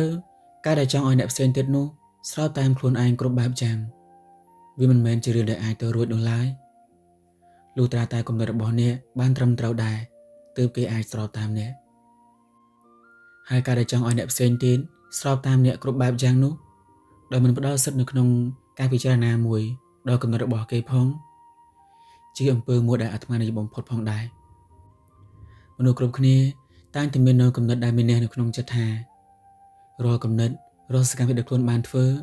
គឺជារឿងដែលត្រឹមត្រូវនិងគិតថាមានតែគំនិតរបស់ខ្លួនតែប៉ុណ្ណោះទេទើបល្អហើយជួនកាលពួកគេមិនទុកចិត្តអ្នកផ្សេងទៀតដល់ជជែកធ្វើឲ្យមកដល់ខ្លួនឯងថែមទៀតផងដូច្នេះទើបបានជាគេចង់ឲ្យអ្នកផ្សេងទៀតនោះទទួលយកនៅគំនិតរបស់ខ្លួនដែលលើកឡើងឲ្យខានតែបានដោយសារតែបែបនេះហើយទើបនៅតាមស្ថាប័ននានាឬក៏អ្នកដែលធ្វើការងារជាក្រុមមួយចំនួនច្រើនតែមានទំនាស់មិនសូវជាចុះសម្រុងជាមួយនឹងគ្នាព្រោះតែពួកគេចង់ឲ្យអ្នកផ្សេងទៀតនោះទទួលយកនៅគំនិតរបស់ខ្លួនទាំងទៅតឹងទើសនេះឯងយើងបានដឹងហើយថាវាពិតជាមិនស្រួលនោះទេក្នុងការដែលឲ្យអ្នកផ្សេងទៀតស្របតាមគំនិតរបស់ខ្លួនក៏ប៉ុន្តែក៏មិនមែនមានន័យថាគ្មានដំណោះស្រាយនោះដែរបើសិនបើអ្នកចង់ធ្វើវានោះតាមពិតអ្នកមិនអាចឆក់យកនៅការយកចិត្តទុកដាក់អំពីអ្នកផ្សេងទៅបានឡើយបើអ្នកបង្ហាញនៅចរិតដែលក្រអឺតក្រទមចង្អៀងចង្ងាល់របស់អ្នកឬក៏ប្រើពាក្យសម្ដីវាយស្មើនៅពេលដែលបញ្ចេញនៅគំនិតអ្វីមួយដល់នរណាម្នាក់ឬក៏នៅក្នុងស្ថាប័នណាមួយដែលអ្នកគ្រប់គ្រងតើធ្វើដូចម្ដេចទើបអ្នកផ្សេងទៀតព្រមស្របតាមគំនិតរបស់អ្នក Dale Carnegie អ្នកនិពន្ធសៀវភៅដែលមានចំណងជើងថា How to Win Friends and Influence People បានផ្ដល់នូវវិធីសាស្ត្រមួយចំនួននៅក្នុងការអូសទាញអ្នកផ្សេងទៀតឲ្យស្របតាមគំនិតរបស់យើងដោយពេញចិត្តព្រមទាំងទទួលយកដោយមិនមាននៅការថ្នាំងថ្នាក់ទៅទាល់ចិត្តឡើយហើយប្រសិនបើអ្នកយកនៅវិធីសាស្ត្រនោះអនុវត្តទៅនោះអ្នកនឹងបាននូវផលយ៉ាងពិតប្រាកដវិធីសាស្ត្រនោះមានដូចនៅខាងក្រោមនេះសូមកុំឆ្លោះប្រកែកប្រសិនបើអ្នកចង់ឲ្យនរណាម្នាក់ស្របតាមគំនិតដែលអ្នកបានលើកឡើងប្រការសំខាន់ដែលអ្នកគួរជៀសវាងនោះគឺការឆ្លោះប្រកែកការទាស់ទែងគំនិតគ្នាជាប្រភពនៃការបែកបាក់សាមគ្គីជាហេតុនាំឲ្យបរាជ័យទៅលើគម្រោងអ្វីមួយដែលយើងចង់ធ្វើ9/10នៃការឆ្លោះទាស់ទែងគ្នាតែងតែបញ្ចប់ទៅវិញទៅដោយការស្អប់គ្នាការគុំគួនទៅលើគ្នាហើយភាគីម្ខាងតែងតែប្រកាន់យ៉ាងមុតមមថាខ្លួនជាអ្នកត្រូវហើយអ្នកផ្សេងទៀតជាអ្នកខុសអ្នកត្រូវចាំថាពេលមានចំនួននោះមិនសូវទទួលស្គាល់នៅកំហុសឬក៏ថាខ្លួនឯងនេះជាអ្នកខុសនោះទេសូម្បីតែអ្នកក៏ដោយហើយបញ្ហាមួយនេះយើងតែងតែជួបញឹកញាប់នៅក្នុងសង្គមបើការលើកឡើងរបស់អ្នកផ្សេងនោះខុសពីគំនិតរបស់អ្នកគេនឹងមិនងាយទទួលយកគំនិតរបស់អ្នកឡើយប្រសិនបើអ្នកនៅតែជជែកយកឈ្នះអ្នកផ្សេងទៀតដោយការឆ្លោះប្រកែកនោះភាពអាត្មានិយមរបស់អ្នកនឹងស្ដែងឡើងហើយទោះបីជាអ្នកទទួលបាននូវជ័យជំនះយ៉ាងណាក៏ដោយក៏វាគ្មានបានប្រយោជន៍ដែរពីព្រោះថាភាគីម្ខាងទៀតមិនបានយល់ស្របតាមការគិតរបស់អ្នកដោយពេញចិត្តឡើយព្រះពុទ្ធសម្ដែងថាការឈ្នះខ្លួនឯងគឺជាការឈ្នះដ៏ប្រសើរជាងការឈ្នះមនុស្សចំនួន 1000 នាក់នៅក្នុងសង្គ្រាមហើយអ្នកឈ្នះក៏តែងមានពីអ្នកចាញ់ក្រមគ្រាដេកជាទុកដូច្នេះ សូមកុំព្យាយាមឲ្យអ្នកដទៃនោះស្របតាមគំនិតរបស់អ្នកដោយការឆ្លោះប្រកែកគ្នាឡើយផ្ដល់តម្លៃដល់គំនិតអ្នកដទៃនៅពេលណាម្នាក់លើកឡើងជាមតិយោបល់គេក៏ត្រូវការមានអ្នកចង់ស្ដាប់និងចង់យកជាគំនិតដូចជាអ្នកដែរទោះបីការលើកឡើងនៅគំនិតទស្សនៈរបស់អ្នកផ្សេងនោះវាមិនត្រឹមត្រូវឬក៏ខុសទំនងក៏ដោយក៏អ្នកមិនត្រូវបដិសេធទៅដោយដាច់អហង្ការថាអ្នកលើកឡើងមកនេះគឺមិនត្រឹមត្រូវនោះទេប្រសិនបើអ្នកឆ្លើយតបទៅដោយប្រើពាក្យបែបនេះចំពោះអ្នកផ្សេងទៀតអ្នកត្រៀមចិត្តចំពោះការបរាជ័យឲ្យហើយទៅពីព្រោះគេនឹងមិនមានអារម្មណ៍ល្អចំពោះអ្នកឡើយហើយគេក៏ប្រហែលជាមិនស្របតាមគំនិតរបស់អ្នកវិញដែរចូលឲ្យតម្លៃដល់គំនិតរបស់អ្នកដទៃនិងជួយគិតទុកដាក់ស្ដាប់នៅរាល់ពេលដែលពួកគេបង្ហាញនៅគំនិតឡើងប៉ុន្តែប្រសិនបើអ្នកអាចនឹងមិនស្របនៅគំនិតដែលត្រឹមត្រូវមានប្រយោជន៍ព្រោះថាវាខុសពីការគិតរបស់ខ្លួនគឺមិនត្រឹមត្រូវឡើយប្រសិនបើនរណាម្នាក់ផ្ដល់គំនិតដែលមិនសមគួរហើយអ្នកចង់កែប្រែគំនិតរបស់គេនោះអ្នកអាចនិយាយទៅបានថាអ្នកបានលើកឡើងនេះគឺមានលក្ខណៈល្អក៏ប៉ុន្តែខ្ញុំគិតខុសពីនេះហើយប្រហែលជាខ្ញុំក៏អាចគិតខុសទៅបានដែរដូច្នេះប្រសិនបើខ្ញុំខុសខ្ញុំក៏ចង់ឲ្យអ្នកកែតម្រូវដែរហេតុនេះយើងគួរតែនឹងពិសោធន៍រកការពិតសិនប្រសិនបើអ្នកប្រើពាក្យបែបនេះគ្មាននរណាម្នាក់នឹងមកជំទាស់ពាក្យរបស់អ្នកឡើយ Alexander Pope ធ្លាប់បាននិយាយថាបើបង្រៀននរណាម្នាក់ចូលបង្រៀនឲ្យដូចជាមិនបានបង្រៀនបើចង់ប្រាប់ពីអ្វីដែលគេមិនដឹងនោះចូលប្រាប់ពីអ្វីដែលគេភ្លេចសូក្រាតបាននិយាយថាខ្ញុំចេះតែម្យ៉ាងទេគឺខ្ញុំមិនចេះអ្វីទាំងអស់សូមសង្កេតមើលទៅសូម្បីតែសូក្រាតនោះក៏ដាក់ខ្លួនបែបនេះដែររួចចុះបើគ្រាន់តែយើងផ្ដល់តម្លៃដល់គំនិតរបស់អ្នកដទៃសោះហេតុអ្វីក៏ធ្វើមិនបានតើមានអ្វីដែលត្រូវខាតទៅ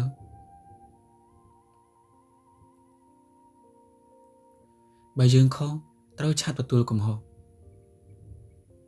គ្មាននរណាម្នាក់ដែលចូលចិត្តមនុស្សដែលរឹងត្អឹងធ្វើខុសហើយមិនទទួលនៅកំហុសរបស់ខ្លួនហើយថែមទាំងព្យាយាមរកលេសនានាចោទដាក់អ្នកផ្សេងទៀតនោះឡើយសូម្បីតែអ្នកខ្លួនឯងក៏ប្រហែលជាមិនពេញចិត្តនឹងមនុស្សបែបនេះដែរបើអ្នកខុសត្រូវតែប្រយ័ត្នទទួលស្គាល់នៅកំហុសរបស់អ្នកឲ្យបានមុនអ្នកផ្សេងទៀតគេចាប់កំហុសរបស់អ្នកពាក្យបុរាណពោលថាគ្មានប្រយោជន៍អ្វីឡើយដែលបានមកអំពីការប្រយុទ្ធគ្នាដើម្បីយកឈ្នះចាញ់តែបើអ្នកព្រមចាញ់នោះអ្នកនឹងបានលទ្ធផលមួយដែលហួសអំពីការស្មានឬពាក្យមួយទៀតថាធ្វើចាញ់ដើម្បីឈ្នះខ្លួនឯងប្រសើរជាងឈ្នះអ្នកដទៃ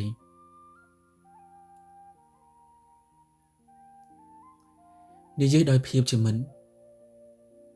ការនិយាយទៅដោយប្រើភាពជិតស្និទ្ធលក្ខណៈបែបមិត្តភាពនឹងធ្វើឲ្យភាគីម្ខាងទៀតមានភាពជឿជាក់មកលើអ្នកប្រសិនបើមនុស្សដែលមិនចូលចិត្តអ្នកខឹងសម្បារចំពោះអ្នកមានអារម្មណ៍មិនល្អចំពោះអ្នកហើយនោះទោះបីជាអ្នកគិតទៅល្អឥតខ្ចោះយ៉ាងណាក៏ដោយចុះក៏គេមិនទទួលយកនូវគំនិតរបស់អ្នកដែរដោយអំណាចនៃទោសៈចិត្តដូច្នេះមានតែការនិយាយចេញទៅប្រកបដោយមេត្តាមានភាពជាមិត្តទេទើបគេព្រមយកនូវគំនិតរបស់អ្នកអាប់រ៉ាហាំ Lincoln ធ្លាប់បាននិយាយថាទឹកឃ្មុំមួយដំណក់អាចចាប់រុយទៅបានយ៉ាងច្រើនជាងទឹកប្រមាត់ដែលលើវិញមួយធុងគេមិនដែលឃើញស្រមោចងាប់នៅក្នុងពាងអំបិលទេហើយគ្មាននរណាម្នាក់ដែលមកចាញ់បបមនុស្សដែលនិយាយពាក្យគំរោះដល់អ្នកដែរដូច្នេះបើសិនបើចង់ឲ្យអ្នកផ្សេងទៀតយល់ព្រមយកនូវគំនិតរបស់អ្នកនោះអ្នកត្រូវតែនិយាយទៅកាន់គេដោយភាពជិតស្និទ្ធលក្ខណៈជាមិត្តដែរ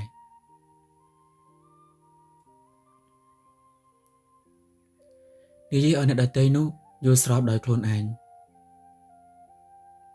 រាល់ការគិតដែលអ្នកបានលើកឡើងអ្នកត្រូវតែប្រើសិល្បៈនៅក្នុងការបញ្ចុះបញ្ចូលអ្នកដទៃឲ្យយល់ស្របដោយខ្លួនឯងដោយឲ្យគេឆ្លើយតបថាពិតមែនហើយអញ្ចឹងហើយខ្ញុំក៏គិតអញ្ចឹងដែរគំនិតនេះគឺល្អណាស់វិធីសាស្ត្រមួយទៀតរបស់សូក្រាតគឺពិតជាមានឥទ្ធិពលណាស់ក្នុងការដែលឲ្យភាគីម្ខាងទៀតនោះឆ្លើយថាពិតមែនហើយតើគាត់ធ្វើដូចម្តេចទៅសូក្រាតគាត់បានដាក់សំណួរឲ្យភាគីម្ខាងទៀតនោះទទួលយកហើយគាត់ក៏បាននៅចម្លើយមួយដែលគេព្រមទទួលស្គាល់ជាបន្តបន្ទាប់ រហូតតតែភាគីម្ខាងទៀតនោះយល់ព្រមស្របតាមនៅគំនិតដែលកោតបានសន្និដ្ឋាននោះដែលតាំងពីដំបូងនោះគេបានបដិសេធយ៉ាងដាច់អហង្ការប្រសិនបើនរណាម្នាក់សាងនៅកំហុសហើយអ្នកចង់កែសម្រួលនៅកំហុសឆ្គងរបស់ពួកគេសូមប្រើពាក្យសម្ដីទន់ភ្លន់នៅក្នុងការនិយាយជនជាតិចិនមានសុភាសិតមួយឃ្លាថាបុគ្គលដែលមានអំណៅទន់ភ្លន់តែងធ្វើដំណើរទៅបានវែងឆ្ងាយ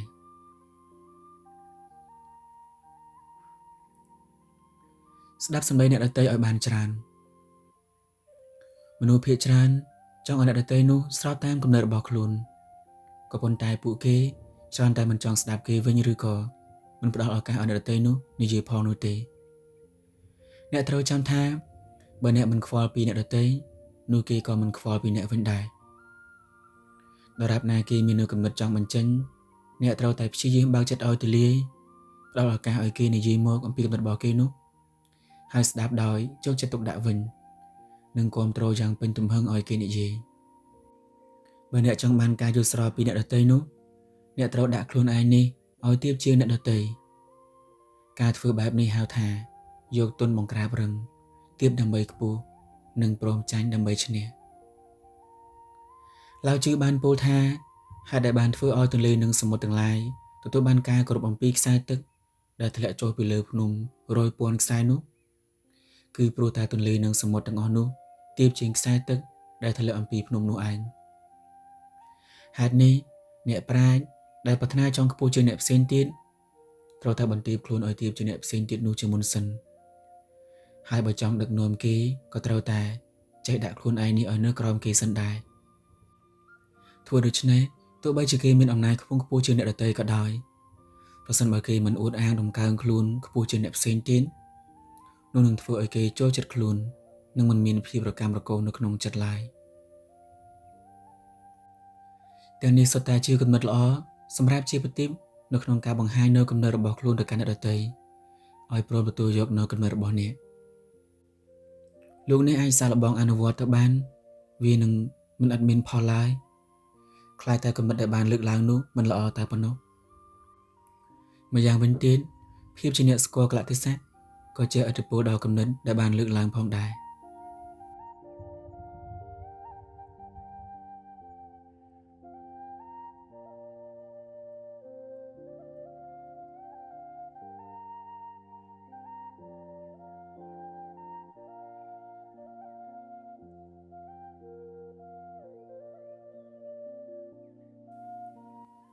សិល្បៈនៃការដោះស្រាយជម្លោះការដែលដឹងថាព្រៃមិនអាចលាជាមួយនឹងទឹកទៅបាននោះយើងនៅតែជជែកនៅក្នុងការសាកល្បងវាបានត្រឹមតែនឹងខានពេលវេលានិងហត់អត់អំពើតែប៉ុណ្ណោះក្នុងការដោះស្រាយជម្លោះប្រការដែលសំខាន់ជាងគេនៅក្នុងការផ្សះផ្សាគ្នាគេក៏បីសម្លឹងមើលជាមុនថាតើភាគីទាំងពីរមានចិត្តចង់ទៅរកគ្នាវិញដែរទេតើពួកគេមានភាពក្លាហានគ្រប់គ្រាន់ដើម្បីមកនិយាយតទល់គ្នាដែរទេឬក៏បានត្រឹមតែប្លង់សម្ដីដាក់គ្នាពីចម្ងាយទេនេះជាបញ្ហាចម្បងដែលអ្នកដោះស្រាយជម្លោះទាំងឡាយនោះគួរតែយល់ដឹងដើម្បីជៀសវាងកុំឲ្យខាតពេលវេលាខាតកម្លាំងនៅក្នុងការផ្សះផ្សាដូចជាបរិសុទ្ធដែលព្យាយាមយកប្រេងទៅលាយជាមួយនឹងទឹកយ៉ាងអញ្ចឹងការឆ្លោះគ្នារវាងមនុស្សចាស់និងមនុស្សចាស់មិនស្រួលដូចជាកូនក្មេងដែលលួងត្រឹមតែស្ករឬមួយក៏ឆ្លោះគ្នាថ្ងៃនេះស្អែកឡើងត្រូវគ្នាវិញនោះឡើយក៏ប៉ុន្តែវាគឺជាការឆ្លោះគ្នាមួយដែលមិនងាយនឹងផ្សះផ្សាជាការឆ្លោះគ្នាដោយប្រកាន់មានះយកត្រូវរឿងខ្លួនរហូតដល់ទៅអ្នកខ្លះឆ្លោះគ្នាតតែចូលមកឈូសនោះក៏មានដែរជម្លោះត្រូវបានបែងចែកទៅជា3ប្រភេទជម្លោះបុគ្គលរវាងបុគ្គលជម្លោះរវាងអ្នកនយោបាយនិងអ្នកនយោបាយនិងជម្លោះភូមិសាស្ត្រនយោបាយរាល់ជម្លោះទាំងអស់ដែលបានកើតឡើងនោះសុទ្ធតែមានជាប់ទាក់ទងរវាងផលប្រយោជន៍ទាំងអស់ដែលទាំងអស់នេះហើយជាឧបសគ្គមួយដ៏ធំពិបាកនៅក្នុងការដោះស្រាយបើគ្មានម្នាក់បាននៅប្រយោជន៍ហើយម្នាក់ទៀតនោះបាត់នៅប្រយោជន៍នោះពួកគេមិនឆ្លោះគ្នាឡើយមិនថាជាជម្លោះរវាងបុគ្គលក្តីឬក៏ជម្លោះរវាងការប្រជែងឥទ្ធិពលនយោបាយគ្នាក្តីសម្រាប់វិធីសាស្ត្រខាងក្រោម វាអាចមានប្រសិទ្ធភាពសម្រាប់តែការដោះស្រាយចំនួនរវាងបុគ្គលឬក៏ស្ថាប័នតូចតាចតែប៉ុណ្ណោះវាមិនមាននៅប្រសិទ្ធភាពដែលអាចដោះស្រាយចំនួនផ្នែកនយោបាយនិងការប្រជែងឥទ្ធិពលឡើយហេតុអ្វីដូច្នេះពីព្រោះថាចំនួននយោបាយវាតកតងទៅនឹងកត្តា3យ៉ាងគោលនយោបាយទិដ្ឋិការប្រកាន់ថាគោលនយោបាយរបស់ខ្លួនប្រសើរជាងមាននេះនិងការក្តោបក្តាប់នៅអំណាចដោយផ្ទាល់ជាលោភៈនិងឆន្ទៈអ្នកនយោបាយបើអាចទៅរកគ្នាទៅបានម្លោះសំនឹងពួកគេមិនបង្កើតបកដើម្បីនយោបាយឡើយប្រកាសដែលមិនអាចរួមគ្នាទៅបាននោះគឺដំបូងវាខុសទិដ្ឋិគ្នាបាត់ទៅហើយរួមដោយឆន្ទៈចង់ក្តោបក្តាប់នៅអំណាចនោះតែម្នាក់ឯងថែមទៀតតែមានមូលហេតុណាទៅដែលអាចឲ្យពួកគេរួបរวมគ្នាទៅបានវាពិតជាលំបាកខ្លាំងណាស់ទោះយ៉ាងណាក៏ដោយអ្នកនយោបាយគួរឆ្លោះគ្នាឬក៏មិនត្រូវគ្នាចំពោះតែគោលនយោបាយទៅបានហើយទើបជាតិរីកចម្រើនបើឆ្លោះគ្នាជាគំនុំបុគ្គលនោះនឹងគ្មានបានផលល្អណាមួយដល់ពលរដ្ឋនិងប្រយោជន៍របស់ជាតិឡើយខាងក្រោមនេះជាវិធីសាស្ត្រនៅក្នុងការដោះស្រាយជម្លោះភាគីទាំងសងខាងត្រូវប្រកាសនៅក្នុងចិត្តថាខ្លួនមានចិត្តចង់ត្រូវគ្នាជាមុនសិនតែខ្លួនមានចិត្តសម្របសម្រួលគ្នាដោយសុទ្ធចិត្តដែរទេឈរលើប្រយោជន៍ទាំងសងខាងអ្នកមិនអាចគ្រាន់តែដើម្បីឲ្យគេត្រូវគ្នាជាមួយនឹងខ្លួនវិញហើយធ្វើការលះបង់ដ៏ធំធេងដើម្បីរក្សានូវទំនាក់ទំនងនោះដោយរណបគ្នានោះឡើយជួបគ្នាផ្ទាល់ហើយនិយាយអំពីការមិនពេញចិត្តចំពោះគ្នាដើម្បីធ្វើការកែប្រែលើកឡើងពីការមិនពេញចិត្តចំពោះគ្នានិងផ្ដោតទៅលើអ្វីដែលសំខាន់កុំនិយាយចេញទៅដោយការច្រឡោតខឹងឬក៏បង្ហាញអំពីការទាមទារផ្ដោតចិត្តស្ដាប់ភាគីម្ខាងទៀតដោយឧបេក្ខាចិត្តដោយមិនវាស្គរកាត់យកសំណើមួយដែលអាចព្រមព្រៀងគ្នាទៅបានដោយគិតតាមបែបឈ្នះឈ្នះបន្ទាប់ពីការដោះស្រាយរួចហើយនោះភាគីទាំងសងខាងតែងតែមានការខ្នើចិត្តចំពោះគ្នាពីព្រោះមនុស្សបានដឹងអំពីគំនិតរបស់ភាគីម្ខាងទៀតដែលគិតឲ្យវិជ្ជមានមកលើខ្លួនម្យ៉ាងវិញទៀតនោះប្រៀបដូចជារបួសដែលគេបានបន្សល់ត្រឹមតែស្នាមបន្ទាប់អំពីការព្យាបាលរួចដូច្នេះអ្នកត្រូវធ្វើការប៉ះប៉ូវចំពោះគ្នាវិញដោយការយកចិត្តទុកដាក់ការជួយគ្នាការប្រើសម្ដីទូទុនទៅរកគ្នាកុំរំលឹកនៅរឿងរ៉ាវដែលធ្លាប់បានអន់ចិត្តឡើងវិញ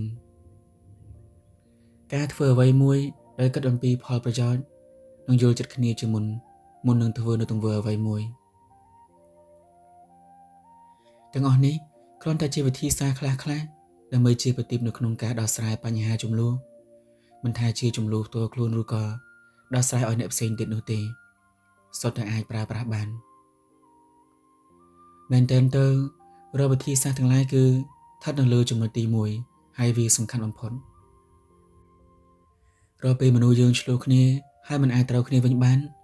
គឺដោយសារតែពួកគេគ្មានចិត្តនឹងចង់ត្រូវគ្នាវិញនេះឯងបើពួកគេចង់ត្រូវគ្នាវិញទោះបីជាមានលក្ខខណ្ឌអ្វីមួយហើយស្មុគស្មាញយ៉ាងណាក៏ដោយក៏ពួកគេហ៊ានប្រឈមមុខនឹងតទល់គ្នាដែរអ្នកត្រូវដឹងថាបញ្ហាដែលមនុស្សយើងមិនត្រូវគ្នានេះគឺមានច្រើនលក្ខខណ្ឌអ្នកខ្លះមិនត្រូវគ្នាព្រោះទស្សនៈដែលយើងហៅថាការគិតមិនដូចគ្នាដូច្នេះបើសិនបើចង់ទៅរកគ្នាវិញនោះគឺតើតែមកជជែកតទល់មុខគ្នាបង្ហាញអំពីការយល់ឃើញរបស់គ្នាហើយបើកចិត្តឲ្យទូលាយដោយមិនកើងរឹកចំពោះគ្នាអ្នកខ្លះទៀតមិនត្រូវគ្នាព្រោះផលប្រយោជន៍ដូចជាមុខរបរដូចគ្នាឬក៏ការចង់បានតំណែងដូចគ្នាការចង់ធ្វើធំជាដើមហេតុនេះតើតែនិយាយគ្នាធ្វើការសម្របសម្រួលដោយឈរទៅលើប្រយោជន៍ទាំងសងខាងនោះទើបអាចដោះស្រាយទៅបានហើយអ្នកខ្លះទៀតឆ្លោះគ្នាក៏ដោយសារតែការប្រកាន់នៅមាននាដោយអាងទៅលើអាយុអាងកម្រិតនៃឋានៈសញ្ញាបត្រឋានៈហើយដែលពួកគេពិបាកនឹងត្រូវគ្នាវិញនោះដោយសារតែម្នាក់ខ្លាចអន់បើចង់ត្រូវគ្នាវិញលុះត្រាតែពួកគេហ៊ានព្រមលុបពីអន់នោះចេញអំពីចិត្តជាមុនសិនទើបអាចដោះស្រាយទៅបានជាទូទៅខ្លាចអន់ជាកត្តាទី1នៅក្នុងការផ្សះផ្សាគ្នាពេលខ្លះ មនុស្សបានដឹងហើយថាខ្លួនគឺជាអ្នកខុសប៉ុន្តែពួកគេមិនហ៊ានចេញសុំទោសនោះទេពីព្រោះគេថាខ្លាចខ្លួននឹងអន់ដោយអាស្រ័យទៅលើអាយុអាចថាអាយុច្រើនជាងម្ខាងទៀតឬក៏ដោយសារតែឋានៈមានតំណែងធំជាងឬក៏សញ្ញាបត្រខ្ពស់ជាងនិងដោយសារតែឋានៈខ្លួននេះគឺជាបងឬក៏ជាគ្រូជាដើមដែលទាំងអស់នេះសុទ្ធតែជាការខ្លាចអន់តើការខ្លាចអន់គឺជាអ្វីអ្នកត្រូវដឹងថាមីនាមិនមែនសំដៅតែទៅលើការថ្កើងរឹកការមើលងាយអ្នកផ្សេងទៀតតែម្យ៉ាងនោះទេការខ្លាចអន់ការទទួលមិនសុខចិត្តចំពោះខ្លួនឯងនោះក៏ជាការមានះដែរដែលមានះនេះហើយធ្វើឲ្យមនុស្សយើងមិនហ៊ាននឹងពោលពាក្យសុំទោសដើម្បីទៅរកគ្នាវិញនោះទេទោះបីជាបានដឹងថាខ្លួនជាអ្នកខុសយ៉ាងណាក៏ដោយម្យ៉ាងអ្នកខ្លះទៀតក៏ចង់ត្រូវគ្នាវិញដែរតែប្រកាន់ថាខ្លួនមិនមែនជាអ្នកខុសផងរឿងអីទៅត្រូវទៅសុំគេត្រូវរមុននោះបើមកខាងទៀតមិនមកផ្សះផ្សាសម្រុះសម្រួលមុនទេសម្ព័ន្ធភាពគឺមិនអាចកើតវិនច្រេះខាតនេះក៏ជាមានះផងដែរចង់ឈប់ឆ្លោះលុះត្រាតែអ្នកឈប់ចង់ឆ្លោះទើបលែងមានចំនួនកើតឡើង